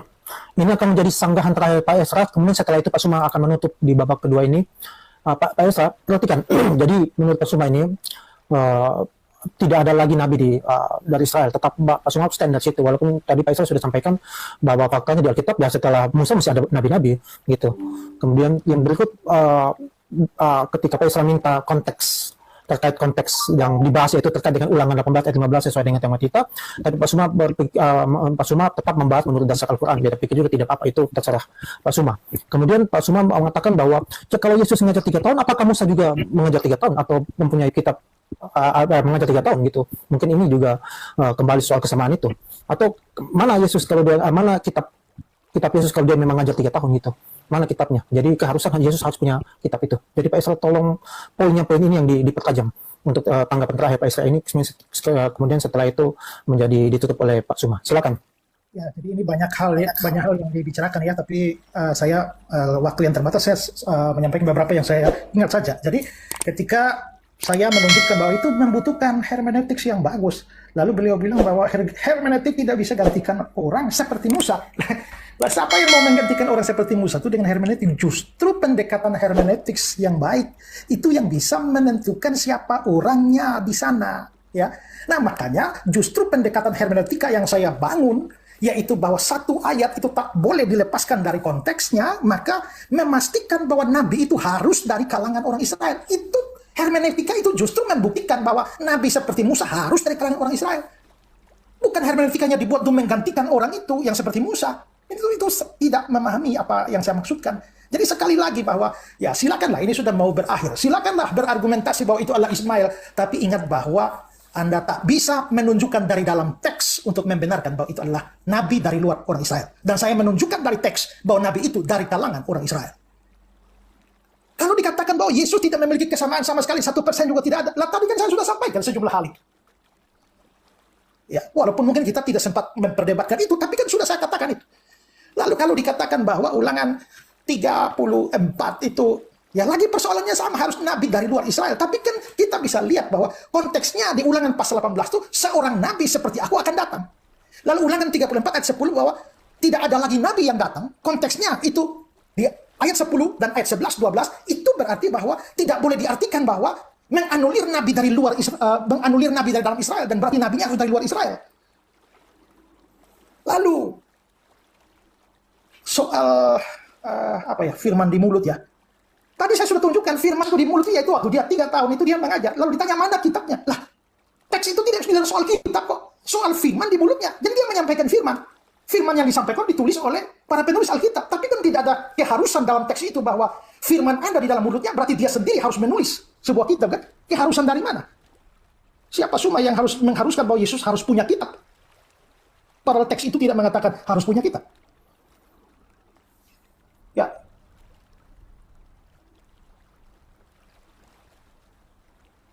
Cukup. Oke, Pak Esra, Pak Suma ini yang tanggapan terakhir Pak Suma, dan beta catat 2 poin saja yang supaya jangan terlalu Pak Esra mengatakan bahwa saya menunjukkan dari teks, tapi Pak Suma tidak punya argumen menurut teks, gitu. Dan beta pikir juga tadi Pak Suma mendasarkan pada Al-Quran, ya itu juga terserah Pak Suma, tapi Pak Esra maunya harus dari teks, ya itu terserah Pak Esra juga, ya masing-masing dengan argumen masing-masing. Kemudian Pak Esra yang terakhir itu bicara teks, itu bicara soal firman di mulut, bukan soal kitab. Jadi keharusan di mana harus kitab gitu. Jadi firman di mulut itu menurut Pak Esra. Jadi silakan maksimalkan 5 menit terakhir ini Pak Suma untuk kita akhiri babak kedua. Silakan. Oke, baik. Di dalam kitabnya saudara kita Yahudi, Yesaya 21 diterangkan ucapan ilahi, ucapan Tuhan terhadap Arab. Di belukar di Arabia kamu akan bermalam, hai kafilah-kafilah orang Dedan, hai penduduk tanah Tema, keluarlah, bawalah air kepada orang yang haus, pergilah, sambutlah orang yang mengungsi dengan roti, sebab mereka melarikan diri terhadap pedang. Ya, terhadap pedang yang terhunus, terhadap busur yang dilentur, dan terhadap kehebatan peperangan. Sebab beginilah firman Tuhanku, dalam setahun lagi, menurut masa kerja prajurit upahan, maka segala kemuliaan Kedar akan habis, dan dari pemana-pemana yang gagah perkasa dari Bani Kedar akan tinggal dalam jumlah kecil saja, karena Tuhan Elohim Israel telah menyatakan demikian. Al-Quran kemudian, Inna arsalna ilaikum rasulan syahidan alaikum kama arsalna ila fir'auna rasulan. Sesungguhnya Tuhan Allah telah mengutus seorang rasul kepada kalian yang menjadi saksi terhadap kalian, sebagaimana kami dulu pernah mengutus seorang rasul kepada Fir'aun. Berarti rasul yang dimaksud di sini adalah rasul yang sama yang pernah diutus kepada Fir'aun. Siapa yang diutus kepada Fir'aun? Nabi Musa alaihi salam. Nabi yang sama kemudian diutus kepada kaum yang datang setelahnya, yaitu kepada orang Arab, dan kemudian diajarkan untuk seluruh umat manusia. Nah sekarang, ketika saudara berbicara mengenai Yesus, sederhana kok itu. Di dalam kitabnya orang Yahudi tidak ada lagi nabi yang bangkit di tengah-tengah Bani Israel yang sama seperti Musa. Berarti Rasulullah Muhammad SAW masih punya potensi untuk di situ. Kenapa? Karena dia bukan Bani Israel. Yesus sama sekali tak bisa lagi. Mau apa, saudara? Tidak bisa Yesus tampil di situ, karena di tengah-tengah Bani Israel tidak ada lagi nabi yang sama seperti Nabi Musa. Yesus tidak punya ruang. Ini harus Anda sikapi. Kalau di situ dikatakan dalam Ulangan 18 nomor 18 dan seterusnya, kemudian bukan baginda Rasulullah Muhammad SAW, tak mengapa, kami tidak butuh kitab itu untuk kami menabikan baginda Rasulullah Muhammad SAW. Sedangkan saudara membutuhkan kitabnya Yahudi untuk menabikan Yesus, tapi sayangnya dia Anda jadikan sebagai Tuhan. Ini sangat-sangat harus Anda jadikan sebagai materi di dalam mengajar jemaat saudara. Kenapa? Karena ternyata kalau kita berbicara mengenai Nabi Musa, dari aspek manapun, itu tidak ada sedikit pun yang sama seperti Yesus. Anda mengatakan Yesus itu Nabi, faktanya Anda menuhankan dia. Nabi Musa Nabi, apakah dia dituhankan? Tidak, berarti gugur. Apalagi Yesus Anda ajarkan dari tengah-tengah Bani Israel. Oke, Musa juga di tengah-tengah Bani Israel. Sama kata saudara. Tapi endingnya kemudian, Nabi Musa tidak ditolak, Yesus ditolak. Lagi-lagi tidak sama. Nabi Musa tidak dituhankan, Yesus dituhankan, lagi-lagi tidak sama. Sedangkan Ulangan 18-nya dengan jelas mengatakan bahwasanya seperti Musa kemudian Nabi ini harus bangkit menerima firman. Nah, kalau dia sudah menerima firman di mulut nih, ingat, Nabi seperti Musa mengajarkan hukum-hukum, Musa mengajarkan ketetapan, ketentuan, perintah dari Tuhan. Berarti mulutnya harus kemudian terlontar aturan, hukum-hukum dan seterusnya. Nah, mana hukum-hukum itu yang terlontar dari mulut Yesus? Kalau Nabi Musa, hukum-hukum yang terlontar dari mulut Musa, Taurat. Nah sekarang Yesus, apa yang terlontar dari mulutnya? Katanya sama seperti Musa. Mana? Yang terlontar dari kitabnya, dari mulut Yesus itu yang mana? Kitab Lukas, oh itu dari mulut Lukas. Kitab Yohanes, oh itu dari mulut Yohanes. Kitab Matius, oh itu dari mulut Matius. Filipi, oh itu dari mulut Paulus. Yang kita minta firman Tuhan yang terlontar dari mulut Yesus itu mana? Katanya hukum-hukum Tuhan harus ditengahkan kepada semua bangsa-bangsa. Dia harus menaklukkan seluruh bangsa-bangsa. Tapi faktanya mana? Ada? Tak ada. Jadi kalaupun itu Anda tolak bukan baginda Rasulullah Muhammad SAW, faktanya Al-Quranul Karim menjelaskan dengan sangat rinci, wa ma yantiqu 'anil hawa in huwa illa wahyu yuha 'allamahu syadidul quwa. Dan tidaklah ia terucap dari mulut Rasulullah sesuai dengan nafsunya, sesuai keinginannya. Tidak lain Al-Quran itu adalah wahyu yang diwahyukan Allah kepadanya, yang diajarkan kepadanya melalui Roh Kudus yang kuat. Demikian. Baik, terima kasih. Dengan berarti semua tetap open cam ya, tetap open mic. Dengan berakhirnya babak kedua, Pak Suma bicara tadi, berakhir sudah babak kedua, kita masuk babak ketiga, plus closing statement terakhir penutup dari kedua pendebat. Silakan Pak Suma tetap open mic 3 menit, kemudian Pak Isa 3 menit dan kita selesai. Silakan. Saya dulu? Ya, silakan. Oke, baik. Ketika kita berbicara mengenai Nabi, maka kami umat Islam kemudian tidak ada unsur Tuhan pada diri Nabi tersebut. Dalam arti kata tidak ada Tuhan pencipta langit dan bumi itu nebeng menjadi manusia. Itu ketika kami berbicara mengenai Nabi. Artinya siapapun dia yang diterangkan kemudian di dalam Ulangan 18 itu tidak berbicara mengenai manusia yang Nabi yang adalah juga Tuhan. Sedangkan kalau berbicara mengenai Yesus, Di dalam kitab saudara, Kolose 2 nomor 9. Sebab dalam Yesuslah berdiam secara jasmania, secara biologis, seluruh kepenuhan ketuhanan. Berarti kakinya Yesus, tangannya Yesus, kepalanya Yesus, tubuhnya Yesus, perutnya dan seterusnya itu adalah ilahi. Tuhan Anda itu adalah Theos Anda. Sementara Nabi Musa tidak. Nabi Musa itu manusia. Di dalam kitab Anda Filipi 2:6 nomor 6 sampai 9, yang walaupun dalam rupa Theos tidak menganggap kesetaraan dengan Theos untuk sebagai milik yang harus dipertahankan, melainkan Theos mengosongkan dirinya sendiri dan mengambil jasad rupa seorang manusia dan menjadi sama dengan manusia, dan dalam keadaannya sebagai manusia ia telah merendahkan dirinya dan taat sampai mati. Ini bukan nabi, ini Tuhan. Ini jasadnya Yesus itu adalah Tuhannya Kristen. Karena kenapa? Karena Tuhan Anda tidak mempertahankan kemudian ketuhanannya, melainkan menjadikan ketuhanannya menjadi jasad manusia. Ingat Filipi 2 dan juga Kolose 2. Tubuhnya Yesus, tangannya, kakinya, dan seterusnya itu adalah Tuhan Anda. Sedangkan Nabi Musa, jasadnya manusia. Jadi salah kemudian ketika Anda membandingkan antara manusia dengan Yesus yang adalah Tuhan. Jangan. Hentikan, kasihan Tuhan Anda yang adalah Tuhan. Anda setarakan dengan manusia yang adalah Nabi Musa, yang hanya nabi bagi kami. Nabi Musa adalah nabi bagi Bani Israel, nabi yang wajib kami imani, manusia yang datang kepada Bani Israel, diutus oleh Tuhan pencipta langit dan bumi mengajarkan hukum-hukum kepada Bani Israel. Jangan Anda setarakan dengan Tuhan Anda. Tuhan Anda itu jasadnya, kakinya, kukunya, rambutnya, giginya, perutnya adalah Tuhan. Dengan dikatakan di dalam kitab saudara Kolose 2 nomor 9, sebab dalam dialah berdiam secara jasmani seluruh kepenuhan ketuhanan, seluruh kepenuhan keelohian, seluruh ketuhanan, keteosan. Jadi tubuh Yesus itu Tuhan. Anda hanya mengotori mulut Anda dengan mengatakan dia nabi, faktanya Anda tuhankan. Jadi jangan melakukan pembenaran dengan mengambil kitabnya saudara kita dari Yahudi demi untuk melegalkan agama saudara supaya agama benar, padahal Yesus manusia itu adalah Tuhan bagi Kristen. Demikian. Iya, terima kasih, luar biasa closing statement dari Pak Suma ini. Beta pikir Pak Suma ini bagus juga kalau jadi seorang pidato. Mantap juga. Ya, kita akan masuk pada bagian paling akhir, yaitu closing statement dari Pak Esra, 3 menit untuk menutup debat kita pada malam hari ini. Silakan Pak Esra. Waktunya berapa lama ya? 3 menit.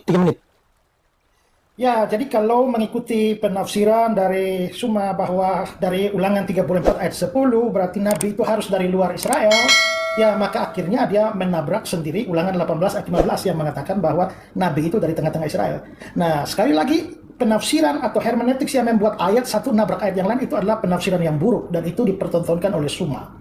Ketika dia bicara banyak soal Yesus itu adalah Tuhan, orang Kristen menuhankan Yesus, dan karena itulah maka bertentangan dengan teks yang berbicara soal Nabi. Itulah yang saya sudah katakan tadi, bahwa ya dalam pikiran dia Nabi bukan Tuhan, Tuhan bukan Nabi. Makanya muncul pernyataan semacam itu. Makanya saya katakan di dalam kekristenan itu Yesus itu disebut Tuhan, tapi Yesus juga disebut Nabi. Ayat-ayatnya sudah saya tunjukkan. Karena Yesus Tuhan dan Nabi, bukan saya mengotori mulut saya sendiri, karena teks ayatnya berkata begitu. Karena itu hermeneutik yang baik adalah jangan memakai ketuhanan Yesus untuk menolak kenabiannya, dan jangan memakai kenabian Yesus untuk menolak ketuhanannya. Itu kesalahan yang dibuat oleh Suma, ya. Lalu ingatlah satu kali lagi bahwa soal analogia ada 2 kesalahan fatal pada waktu orang berbicara soal analogia. Pertama, mengambil seadanya dan sebanyak-banyaknya persamaan.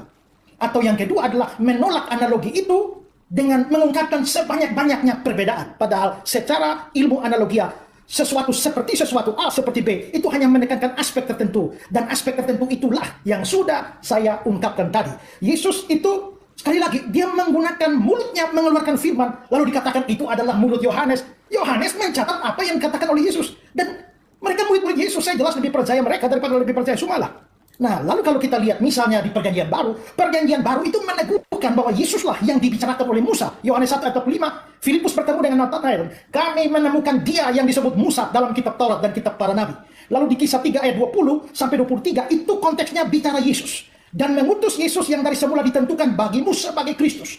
Ayat 21, Kristus harus tinggal di sorga sampai pemulihan segala sesuatu. Baru ayat 22, bukankah telah dikatakan Musa, Tuhan Allah akan membangkitkan bagimu seorang nabi dari antara saudara-saudaramu sama seperti aku. Dengarkan dia dalam segala sesuatu yang dikatakan kepadamu. Itu berarti Petrus waktu menyatakan itu, dia menghubungkan nubuat Musa itu dengan Yesus atau Kristus. Stefanus 37-38, dia bicarakan Musa, dan dia lagi kembali menghubungkan itu dengan akhir pembicaraan Allah Yesus. Jadi kita bisa lihat baik Filipus maupun Petrus maupun juga Stefanus, semua mengaitkan Oke. Yesus dengan nubuatan Musa. Oke, Kalau baik. begitu, maka kesimpulan Maaf, saya saya begini. potong. Udah habis waktunya. Kesimpulan saya adalah saya lebih baik percaya Stefanus dan Oke. percaya Ya, Pak Petrus Isra, daripada Pak Isra, minta tolong, Oke. minta tolong saya potong. Maaf, waktunya Oke. udah habis. Ya. Oke, Pak Isra, waktu sudah selesai. Oke, baik. Terima kasih untuk semuanya. Debat sudah berakhir dan kita pikir soal kesimpulan ini, debat ini kan tidak ada urusan yang menang kalah. Karena kalau kita mau bicara menang kalah, akan nanti masing-masing dengan dia punya yang pendukung Pak Esra akan mengatakan Pak Esra, pendukung Pak Suma akan mengatakan Pak Suma. Jadi kita mungkin akan segera mereview singkat dari debat ini. Debat ini kan dengan tema siapakah yang dinubuatkan dalam Ulangan 18 ayat 15. Pak Esra dengan gaya seorang exegeter, jadi dia benar-benar mau dari konteks ayat tersebut itu diutarakan. Kemudian Pak Suma itu sebagai seorang Muslim, ya jelas dia mendasarkan itu pada Al-Quran gitu. Jadi Al-Quran yang utama daripada yang konteks, walaupun yang dibahas adalah Ulangan 18 ayat 15. Jadi dengan dua perbedaan ini kita pikir kita bisa memaklumi karena memang ini dua orang berdebat, dua orang yang berbeda, dua orang yang memang tidak harus saling setuju. Nah di sini kita bisa interupsi kita bisa, moderator. ya. Interupsi, mungkin bisa dibuka sesi tanya jawab. Sebentar. Kita bisa sepakat nanti baru kita tanya. Nah, kita bisa sepakat bahwa diskusi ini tidak harus saling sepakat gitu. Jadi kalau misalnya dua orang itu mau tanya jawab boleh silakan, tetapi mungkin tidak bisa terlalu lama karena beta juga dibatasi waktu dan sesuai juga tidak kesepakatan kita juga tidak ada seperti itu. Ini sudah di kami ini sudah jam setengah 12 malam. Tapi kalau misalnya Pak Esra dengan Pak Suma mau ya beta juga kurang tahu lagi apakah bisa atau tidak. Oke. Enggak, begini moderator, mungkin untuk sesi debatnya sudah selesai. Untuk dimoderatorin bisa nanti Boleh sesi aja. tanya jawabnya Bang Zuma seperti apa yang dilakukan dengan Pak Budi Asali, nanti diakhiri dengan kata silakan ditanggapi, silakan dijawab seperti itu. Ya, tapi ini sudah oke lah. Beta gini. Nanti diakhiri dengan kata silakan ditanggapi, silakan dijawab. Delay harus delay. Halo. Oke, beta tidak ada masalah. Kalau begitu beta sudah selesai. Nanti tinggal Pak Esra dan Bang Suma mau bagaimana silakan. Iya, nggak apa-apa Bang. Terima kasih sudah bantu jalannya diskusi dengan baik Bang. Ya mungkin karena ini kedua partisipan pun masih belum plong gitu ya. Jadi biarkan kedua partisipan ini melakukan tanya jawab seperti itu. Atau nanti mungkin dilanjutkan juga tanya jawab dari partisipan yang ada di atas juga boleh seperti itu. Silakan mau bertanya kepada Pak Esra Soru atau kepada Bang Zuma. Seperti yang biasa kita lakukan di akhir sesi gitu. Terima kasih Bang Van atas bantuannya moderatorin debat antara Pendeta Esra Soru dengan Bang Zuma. Oke, silakan bagaimana Pak Esra Soru? Udah habis waktunya. Kesimpulan saya adalah saya lebih baik percaya Stefanus dan percaya Ya, Pak Petrus Isra, daripada Pak Isra, minta tolong saya potong. Maaf, waktunya udah habis. Ya. Oke, Pak Esra, waktu sudah selesai. Oke, baik. Terima kasih untuk semuanya. Debat sudah berakhir dan kita pikir soal kesimpulan ini, debat ini kan tidak ada urusan yang menang kalah. Karena kalau kita mau bicara menang kalah, akan nanti masing-masing dengan dia punya yang pendukung Pak Esra akan mengatakan Pak Esra, pendukung Pak Suma akan mengatakan Pak Suma. Jadi beta mungkin akan segera mereview singkat dari debat ini. Debat ini kan dengan tema siapakah yang dinubuatkan dalam Ulangan 18 ayat 15. Pak Esra dengan gaya seorang exegeter, jadi dia benar-benar mau dari konteks ayat tersebut itu diutarakan. Kemudian Pak Suma itu sebagai seorang Muslim, ya jelas dia mendasarkan itu pada Al-Quran gitu. Jadi Al-Quran yang utama daripada yang konteks, walaupun yang dibahas adalah Ulangan 18 ayat 15. Jadi dengan dua perbedaan ini kita pikir kita bisa memaklumi karena memang ini dua orang berdebat, dua orang yang berbeda, dua orang yang memang tidak harus saling setuju. Nah di sini kita bisa interupsi kita bisa, moderator. ya. Interupsi, mungkin bisa dibuka sesi tanya jawab. Sebentar. Kita bisa sepakat nanti baru kita tanya. Nah, kita bisa sepakat bahwa diskusi ini tidak harus saling sepakat gitu. Jadi kalau misalnya dua orang itu mau tanya jawab boleh silakan, tetapi mungkin tidak bisa terlalu lama karena beta juga dibatasi waktu dan sesuai juga tidak kesepakatan kita juga tidak ada seperti itu. Ini sudah di kami ini sudah jam setengah 12 malam. Tapi kalau misalnya Pak Esra dengan Pak Suma mau ya beta juga kurang tahu lagi apakah bisa atau tidak. Oke.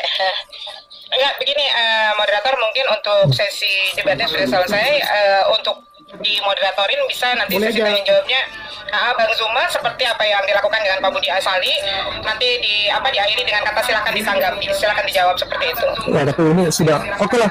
Beta gini. Nanti diakhiri dengan kata silakan ditanggapi, silakan dijawab seperti itu. Delay harus delay. Halo, Iya. halo. Oke, beta tidak ada masalah. Kalau begitu beta sudah selesai. Nanti tinggal Pak Esra dan Bang Cuma mau bagaimana, silakan. Iya, nggak apa-apa Bang. Terima kasih sudah bantu jalannya diskusi dengan baik Bang. Ya mungkin karena ini kedua partisipan pun masih belum plong gitu ya. Jadi biarkan kedua partisipan ini melakukan tanya jawab seperti itu. Atau nanti mungkin dilanjutkan juga tanya jawab dari partisipan yang ada di atas juga boleh seperti itu. Silakan mau bertanya kepada Pak Esra Soru atau kepada Bang Zuma. Seperti yang biasa kita lakukan di akhir sesi gitu. Terima kasih Bang Van atas bantuannya moderatorin debat antara Pendeta Esra Soru dengan Bang Zuma. Oke, silakan bagaimana Pak Esra Soru? Akan dilanjutkan dengan sesi tanya jawab dengan Bang Zuma. Ini sesinya santai saja atau mungkin dari partisipan yang lain seperti itu. Begini aja, kalau begitu maka Bang Zuma ini sesinya santai saja atau mungkin dari gini aja, kita berikan 2 kesempatan untuk 2 orang Kristen bertanya kepada Zuma, 2 orang Islam bertanya pada saya. Lalu kita akhiri. Silakan. dari Kristen belum ada yang naik. Oke, sambil menunggu yang Kristen ada yang mau naik dan mau bertanya pada Zuma, silakan. Kalau yang dari Islam yang sudah naik, silakan bertanya pada saya duluan. Oke, mungkin saya mau tanya ya Pak Esra Soru ya Pak Pendeta ya. Pertanyaan saya begini, ini yang menjadi tema kita malam hari ini adalah kitabnya Yahudi ya, tentang Ulangan pasal 18 ayat ke-15. Nah ini pertanyaannya, kenapa terkadang yang membuat saya heran teman-teman Kristen selalu menggunakan standar ganda seperti itu ya.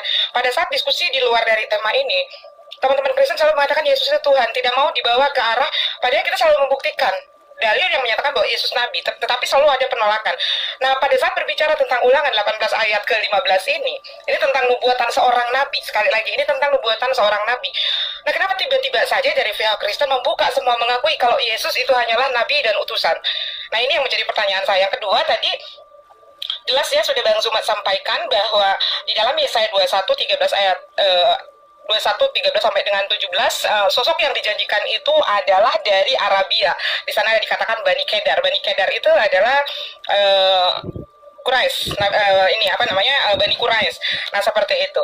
Adakah yang bisa dijadikan bantahan bagi Pak Esra tentang sosok yang dijanjikan yang tertulis di dalam Yesaya 21, 13 sampai dengan 17 ini tentang Bani Kedar?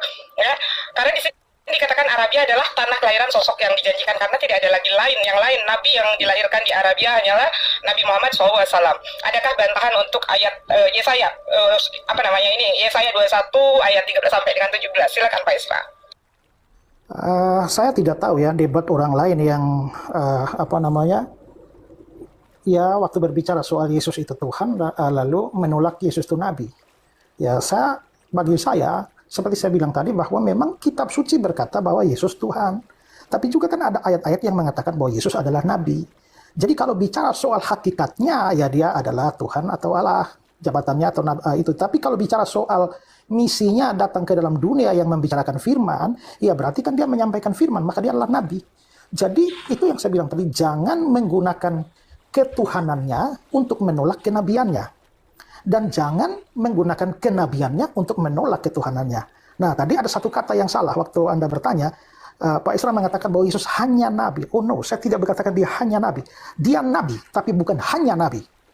Makanya tadi saya bilang bahwa mungkin ya di dalam Islam itu kalau Nabi ya pasti harus bukan Tuhan. Kalau Tuhan ya bukan Nabi.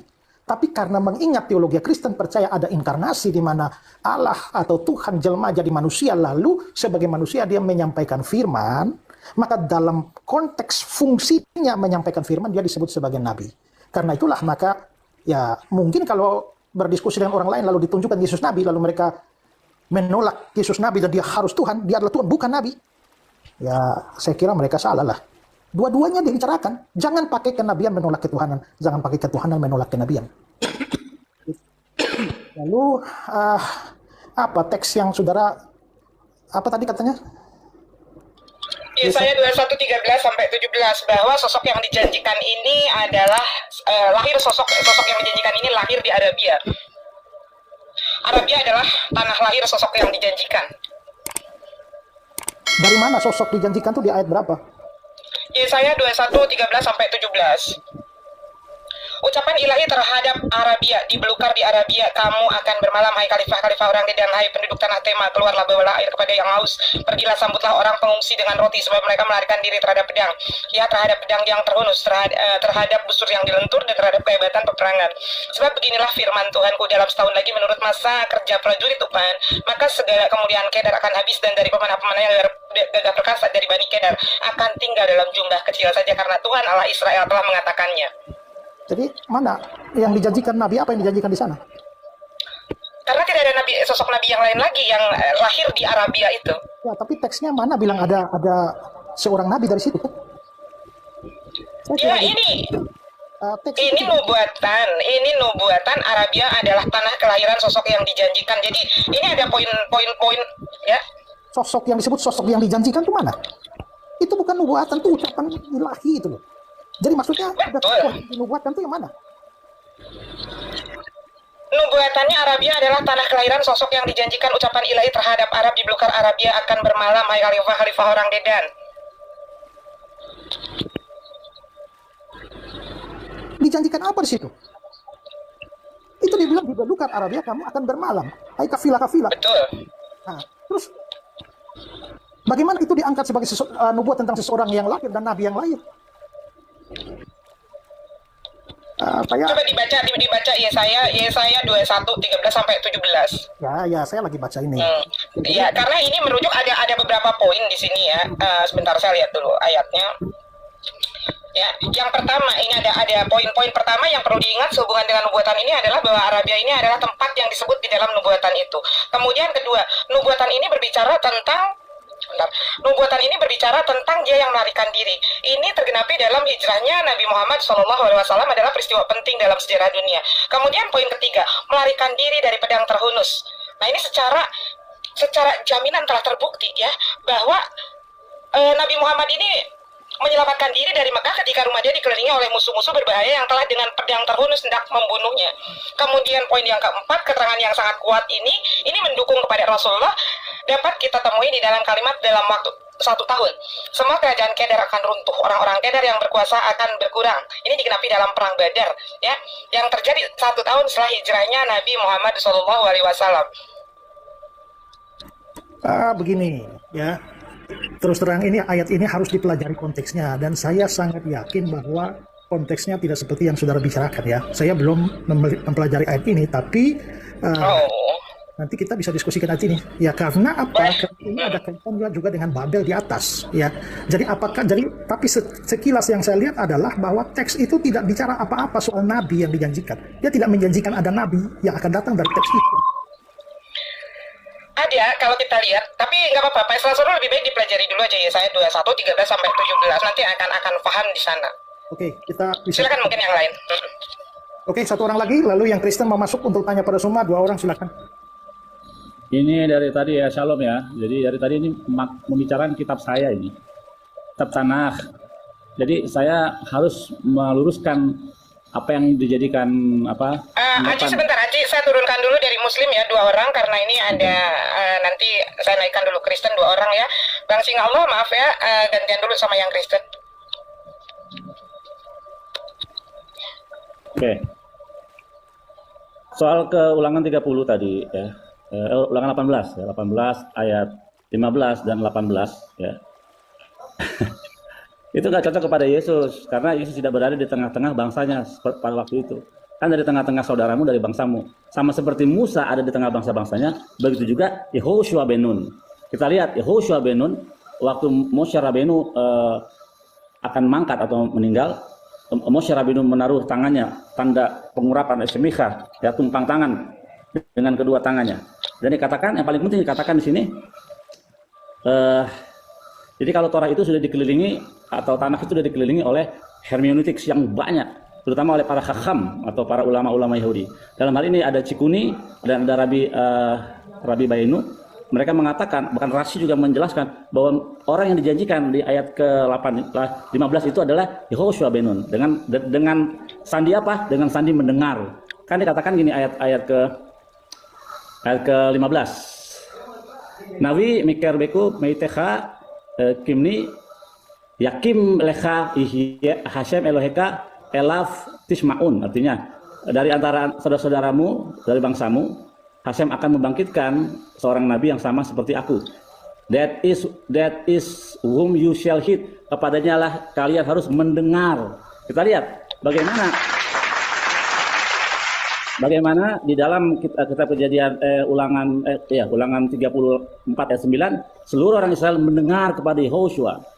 Ya, jadi setelah penumpangan tangan, tanda serah jabatan, ya, seluruh dikatakan roh separuh dari sebagian daripada roh Mesiah, roh pewahyuan itu diberikan kepada Yehoshua. Dan kita lihat benar sekali yang menjadi pengganti Moshe Rabbeinu adalah Yehoshua. Dialah yang membawa orang Yahudi, orang Israel masuk ke tanah Kanaan. Itu tidak bisa dipungkiri kenyataannya. Nah, untuk ayat 18, siapa yang ditaruh perkataannya di dalam mulut? Itu adalah Nabi Yeremia dari perspektif Ibrani. Ini perspektif Ibrani lewat hermeneutics, lewat komentari para chachamim gitu. Lanjut. Satu lagi yang paling penting. Yang sama seperti Musa itu manusia, bukan Tuhan.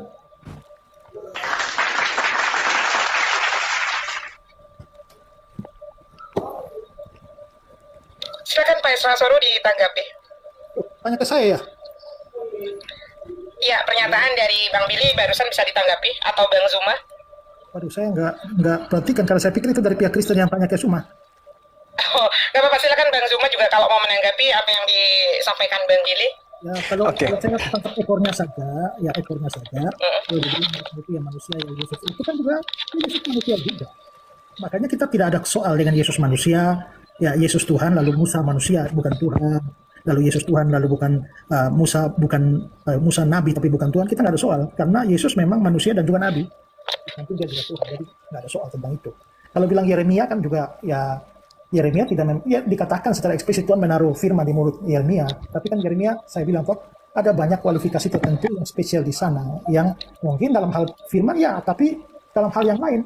Misalnya dalam hal mujizat, Yeremia bikin mujizat mana? Di situ kan nggak ada janji mujizat. Penggantinya akan memberikan mujizat. Saya bilang bahwa analogia itu kita tidak bisa mengambil semua persamaan atau mengambil semua perbedaan untuk menolak analogi yang dibangun. Gitu. Baik, Bang Zuma mungkin akan menanggapi, silakan Bang. Iya, baik. Jadi dari pengakuan Akhi Billy terkait dengan ulangan 18 ini, dari data 15 sebenarnya kalau Pak Pendeta Esra Bang Soru... Zuma open cam katanya Bang Zuma biar ini netizen nggak ngantuk. Ya, banyak tuntutan dari netizen. Ya, jadi kalau misalnya kemudian saudara Esra Soru tidak memperhatikan karena menganggap penanya ini adalah orang Kristen misalnya yang bertanya kepada saya. Tapi paling tidak pengakuan dari seorang Akhi Billy ini sangat menyakitkan. Kenapa? Karena di dalam kitab Ulangan 18 dinyatakan di data 15 ya, seorang nabi di tengah-tengahmu. Di situ ada kata mendengarkan, ya isma. Artinya bahwasanya ketika ada pernyataan didengarkan, nabi ini harus dengarkan. Dan terkait dengan penjelasan saya di Ulangan 34, bisa jadi itu adalah Yosua bin Nun. Makanya saya tidak merujuk bahwa ini harus Nabi Muhammad. Makanya saya tidak menjadikan kitab ini. Saya katakan bahwasanya kenabian baginda Rasul Muhammad SAW tidak tergantung kepada kitab Ulangan tersebut. Nah, itu yang pertama. Kedua, lagi-lagi Akhi Billy mengatakan bahwa seorang nabi yang dibangkitkan di sini, yang kemudian firman Elohim disimpan di mulutnya, merujuk kepada Nabi Yeremia. Jadi, ya sekali lagi mau ke mana ini? Yesus tidak bisa duduk di situ.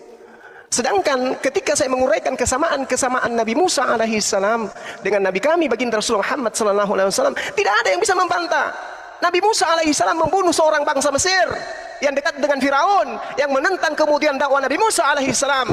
Yang paling terpenting kemudian Nabi Musa menganggap pembunuhan itu pantas untuk menundukkan seseorang yang membuat kericuhan dan kekejian di antara pengajaran Tuhan.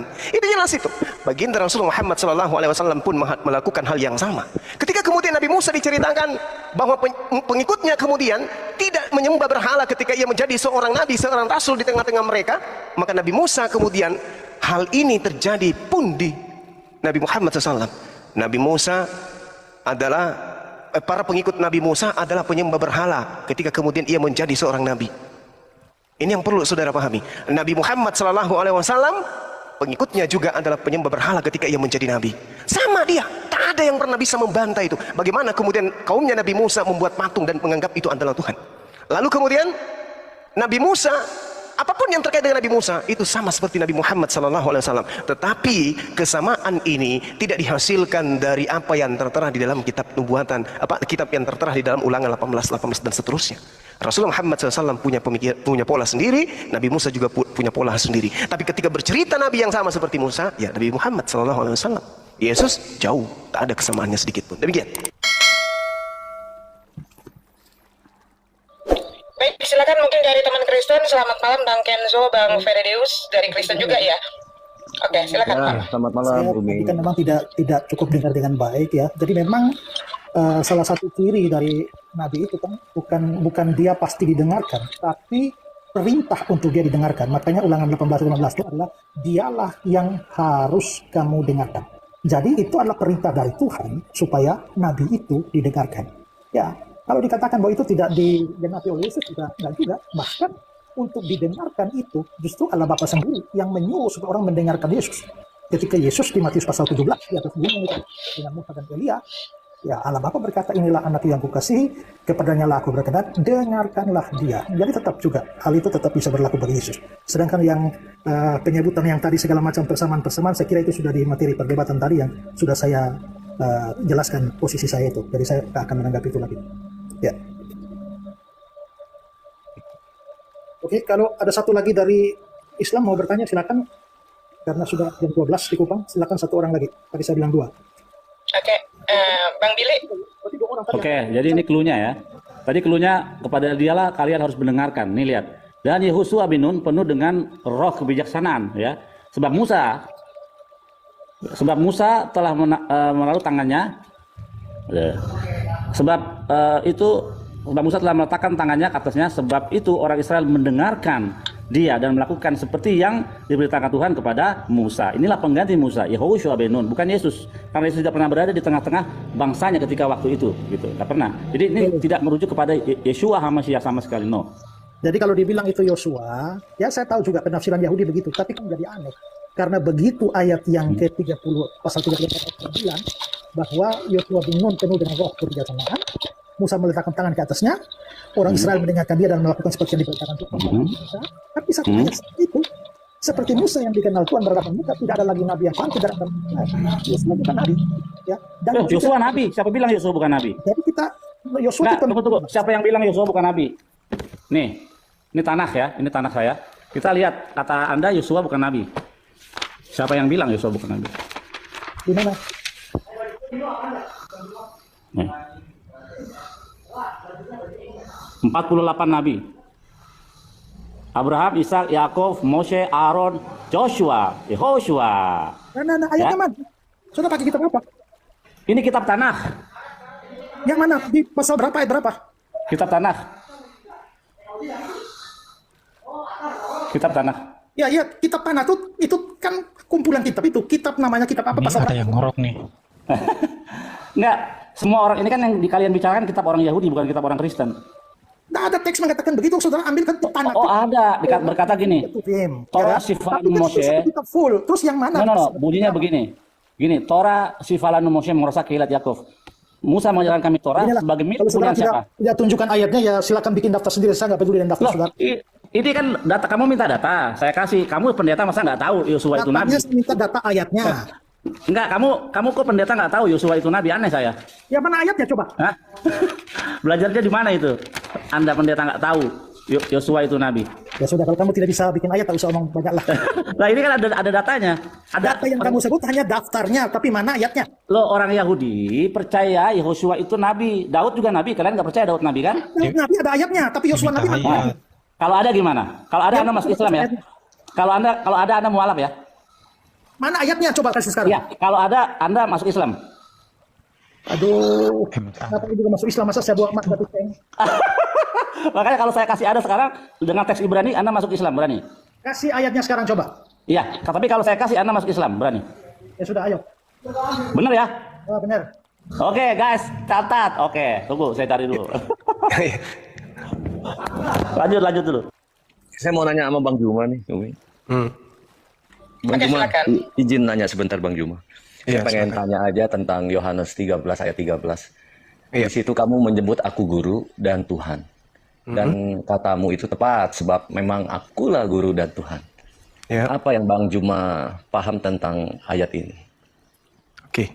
Jadi kalau berbicara mengenai kitab saudara Yohanes 13 nomor 13 ini, di situ dikatakan apa? Rabam wa maram dalam bahasa Ibrani, Aramaik. Artinya apa? Guru dan Tuhan, pembimbing di sana. Di situ dikatakan sebagai Tuhan, tidak dikatakan sebagai Allah, tetapi maran itu Tuhan, pembimbing, gembala dia. Jadi Yesus hanya disebut sebagai Tuhan, bukan sebagai Allah, bukan sebagai Elohim, tetapi dia hanya disebut sebagai maran, Tuhan. Nah, Rasulullah Muhammad SAW juga disebut Sayyid, dia juga Tuhan. Rasulullah Muhammad disebut Sayyid, Sayyid itu Tuhan.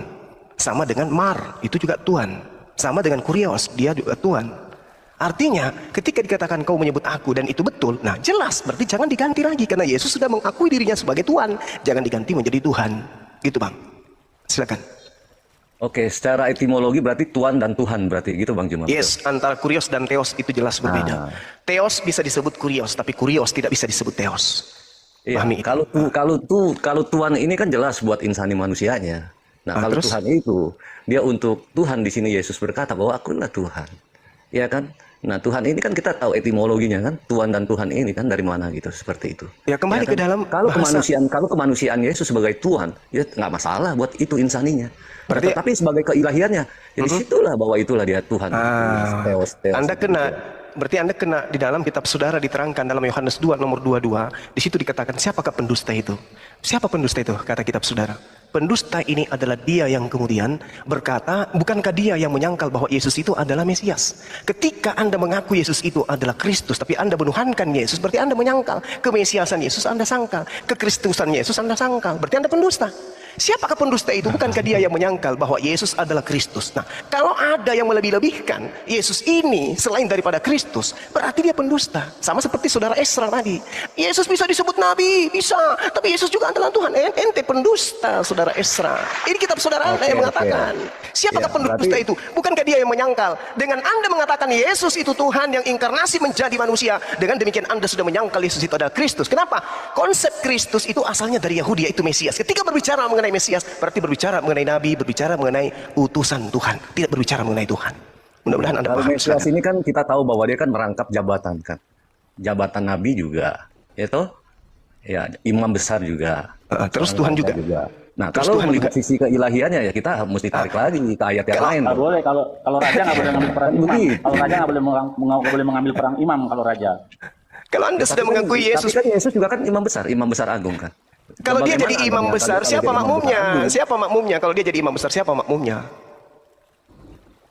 Siapa Ya, berarti makmumnya? ya kata kalimat Tuhan itu kalau kita mau lihat secara hakikatnya ya dia yang adalah Tuhan itu sendiri. Ya. Berarti Anda pendusta, karena Anda menyangkal. Siapakah pendusta itu? Bukankah dia yang menyangkal bahwa Yesus adalah Kristus?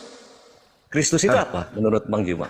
Orang Siapa yang menyangkal diurapi. Kristus? Orang yang diurapi, manusia yang diurapi. Dengan Anda menuhankan manusia Yesus, berarti Anda sudah menyangkal bahwa dia manusia, adalah Mesias, adalah Kristus. Ayo. Dia juga kan Tuhan, dia kan adalah firman Itu berarti sendiri. Anda sudah menyangkal. Dengan Bukan. Anda mengatakan dia Tuhan, berarti Anda sudah menyangkal dia adalah Kristus. Siapakah pendusta itu? Bukankah dia yang menyangkal bahwa Yesus adalah Kristus? Nah, kalau Lukas 2:11 gimana? Lukas Bahwa 2:11. Selamat Tuhan Kristus di kota Daud. Nah, itu lagi-lagi kan membuktikan Tuhan. bahwa dia itu Tuhan sendiri toh. Lagi-lagi Tuhan di situ, bukan Tuhan. Iya, secara etimologi kan tadi kan saya tanya Bang Juma, apa sih Tuhan sama Tuhan itu? Untuk Harus berbeda. insani yang dia firman yang telah inkarnasi menjadi manusia, kita harus bisa lihat dong Tuhan sama Tuhan. Oke. Nah, sekarang Tuhan dan Tuhan. Tuhannya Oke, kan gitu. baik. Sekarang Tuhan dan Tuhan ini dalam perspektif bahasa apa? Bahasa Indonesia. Antara Tuhan dan Tuhan itu beda. Tuhan Jokowi dengan Tuhan Jokowi tentu berbeda. Nah, gugur kalau kita menggunakan bahasa Indonesia terhadap Yesus. Sekarang Anda mau masuk ke mana? Bahasa Aramaika, bahasa Yunani kah, atau bahasa Ibrani? Silakan. Ya, Bahasa kalau Indonesia kita udah tahu gugur kan dia. Tuhan itu kan dia adalah penguasa kan. Kalau Tuhan ini kan emang dari sananya juga bahwa dia adalah hologos sang firman itu yang emang keluar dari dalam diri Allah, yang dia Allah itu sendiri, Tuhan itu sendiri.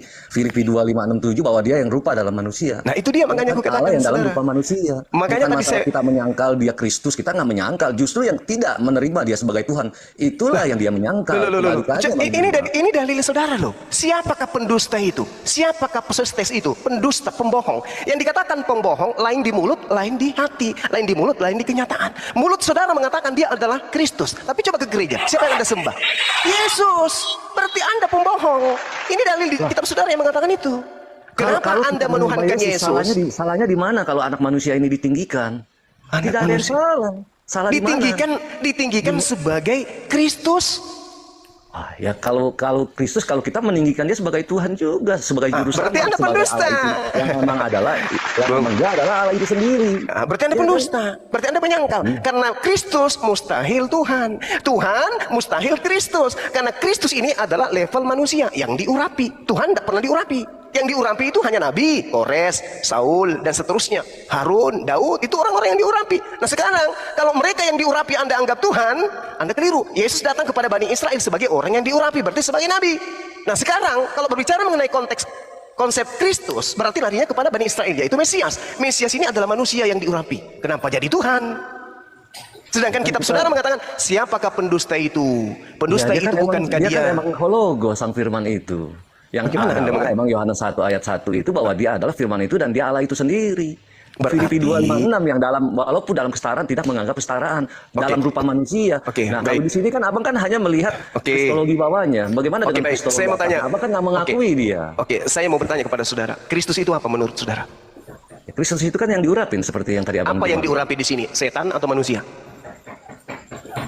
Nah, mungkin itu kalau ini saya kembali ke Pak Astro. Pak Astro, Nah, itu dia, makanya. ini tolong jelasin tolong siapa yang diurapi maksudnya ini seperti apa gitu loh. Saya takut salah. Coba saya kasih yang lebih Tidak mungkin. tentang Tidak yang mungkin diurapi Tuhan yang Abraham menurut diurapi. Kristus ya.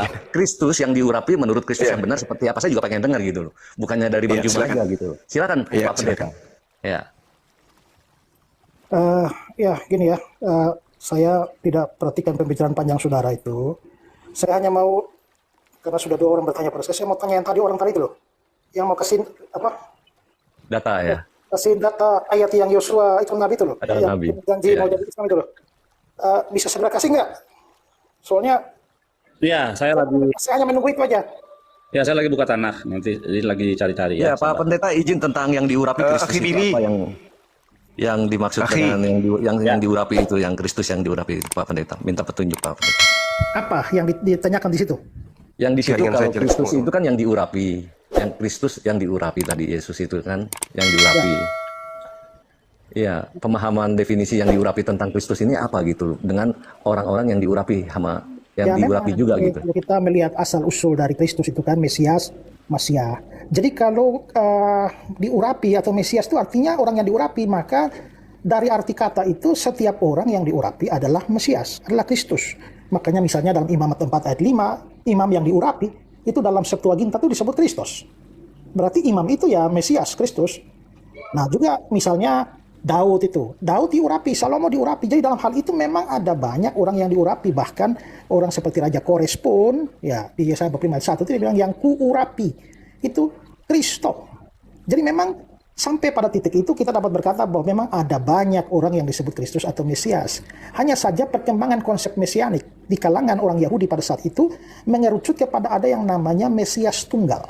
Ya, Mesias tunggal misalnya muncul itu terutama dalam konteks ketika orang Yahudi ada dalam pembuangan, dan muncullah janji-janji tentang seorang pembebas yang akan membebaskan mereka, dan itu sudah mengerucut kepada Mesias tunggal. Misalnya dalam Daniel pasal 9 ayat 25 dikatakan sampai pada kedatangan seorang yang diurapi, anto the Messiah. Ya, Alkitab terjemahan lama itu bilang sampai kepada Al-Masih. Karena itulah janji tentang Mesianik itu mengerucut di kalangan orang Yahudi. Mereka menanti-nantikan seorang Kristus. Begitu kuat konsepnya sampai Herodes pun tahu Mesias, di mana Mesias akan dilahirkan. Pengharapan yang sama juga ada di kalangan orang Samaria.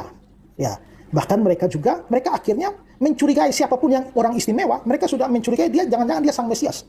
Makanya Yohanes Pembaptis pun itu pernah dicurigai sebagai Mesias. Hanya untungnya dia menolak itu. Ya. Nah, tapi ya kebanyakan mereka mempunyai konsep tentang Mesias yang salah karena Mesias politis. Tapi ada kelompok minoritas yang percaya Mesias rohani seperti Simeon. Ya. Nah, konsep-konsep Mesias yang berbeda-beda itulah sehingga akhirnya bisa melihat bahwa punya pandangan berbeda, dan itulah titik konflik antara gereja mula-mula dengan orang-orang Yahudi, di mana gereja percaya, orang-orang Kristen, murid-murid Yesus percaya engkau Mesias, anak Allah yang hidup seperti pengakuan Petrus. Ya, tapi orang Yahudi yang lain tidak percaya. Nah, karena itulah maka gereja percaya itu membuktikan, misalnya Apolos membuktikan dari kitab suci bahwa Yesus adalah Mesias. Itu konsepnya. Jadi memang sudah ada mengerucut kepada Mesias tunggal. Itu sudah Itu Bang Jumah tentang Kristus yang yang Bang Enzo sebentar. ya, itu penjelasan Pak. Bang Umi, Enzo saya sebentar. izin pamit dulu Umi. Saya Oh izin iya pamit dulu. Bang, Terima kasih Bang kesempatan inspirasi Umi. terima kasih ya. Siap, Aci Umi, Billy, siap, ya. siap. Aci Billy coba di Bu Runda, bilangan saya izin 13. pamit dulu semuanya, Pak Disugi, Ustaz Arif. Assalamualaikum warahmatullahi Ya, wabarakatuh. Waalaikumsalam. Bang Billy. mau keluar, tapi Ya. tolong yang mana tuh yang Ya. Bilangan 13 coba Bang Billy. halo? Bilangan. Ya, bilangan 13 ayat. Di sana dikatakan bahwa Yosua bin Nun adalah tokoh dari suku Efraim yang menjadi pemimpin bangsa Israel yang menggantikan Musa. Ya, oke baik saudaraku, kita bersama-sama telah melihat serta menyaksikan bagaimana keberlangsungan satu diskusi atau debat yang sangat menarik, seru, dan juga pada akhirnya memanas. Dan kita melihat bagaimana masih di menit-menit awal aja sudah membuat Ustadz Suma dan Ustadz Wafi kelabakan, bahkan mereka sampai emosi kepanasan ketika berhadapan dengan apologet Kristen yang sangat cerdas ini. Karena apa? Ya karena memang pada dasarnya apologet Kristen ini ketika mereka membawakan suatu data atau suatu narasi, semuanya itu bisa dibuktikan kebenarannya dengan data-data yang valid sesuai dengan fakta yang sesungguhnya seperti itu. Karena memang pada dasarnya ketika Ustadz Suma ini berdiskusi atau berdebat, pasti mereka akan membawakan suatu data-data yang itu sama sekali tidak bisa dibuktikan kebenarannya, atau dalam artian mereka hanya berasumsi seperti itu untuk mendukung suatu narasi atau argumentasi yang mereka bawakan. Ya, yang pada akhirnya hal itu akan membuat Ustadz Suma dan juga kita melihat bagaimana pada akhirnya mereka kepanasan. Karena apa? Ya karena mereka sendiri tidak bisa menyanggah, mereka sendiri tidak bisa membantah setiap narasi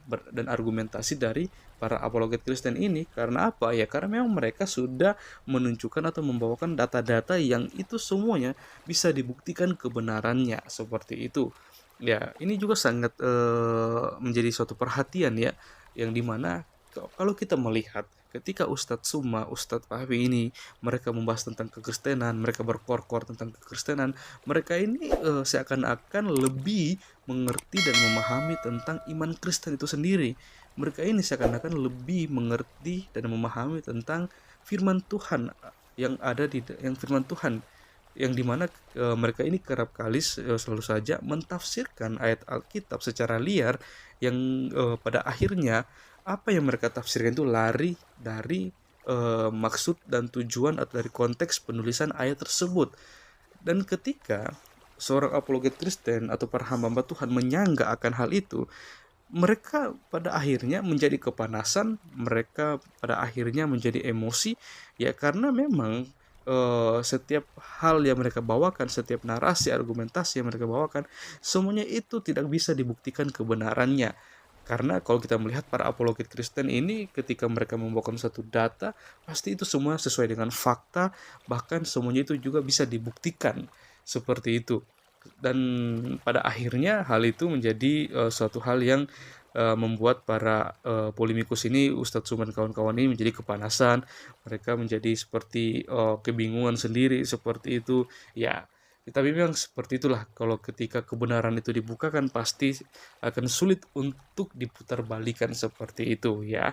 Oke saudaraku, ya kiranya melalui diskusi ini kita juga bisa dicerdaskan, iman kita juga semakin dikuatkan, dan kita juga boleh terus bisa menjadi saksi dimanapun kita berada. Dan kiranya kita juga terus berdoa untuk para anak-anak Tuhan, para apologet Kristen dimanapun mereka berada, supaya mereka boleh terus dipakai Tuhan secara luar biasa untuk memberitakan kabar baik, kabar sukacita. Tugas kita sebagai orang percaya, kita juga bisa menjadi saksi dimanapun kita berada dan nama Tuhan dipermuliakan. Oke, mungkin sekian video dari saya di hari ini. Sampai berjumpa di video-video saya yang selanjutnya, dan kiranya Tuhan Yesus memberkati kita semua.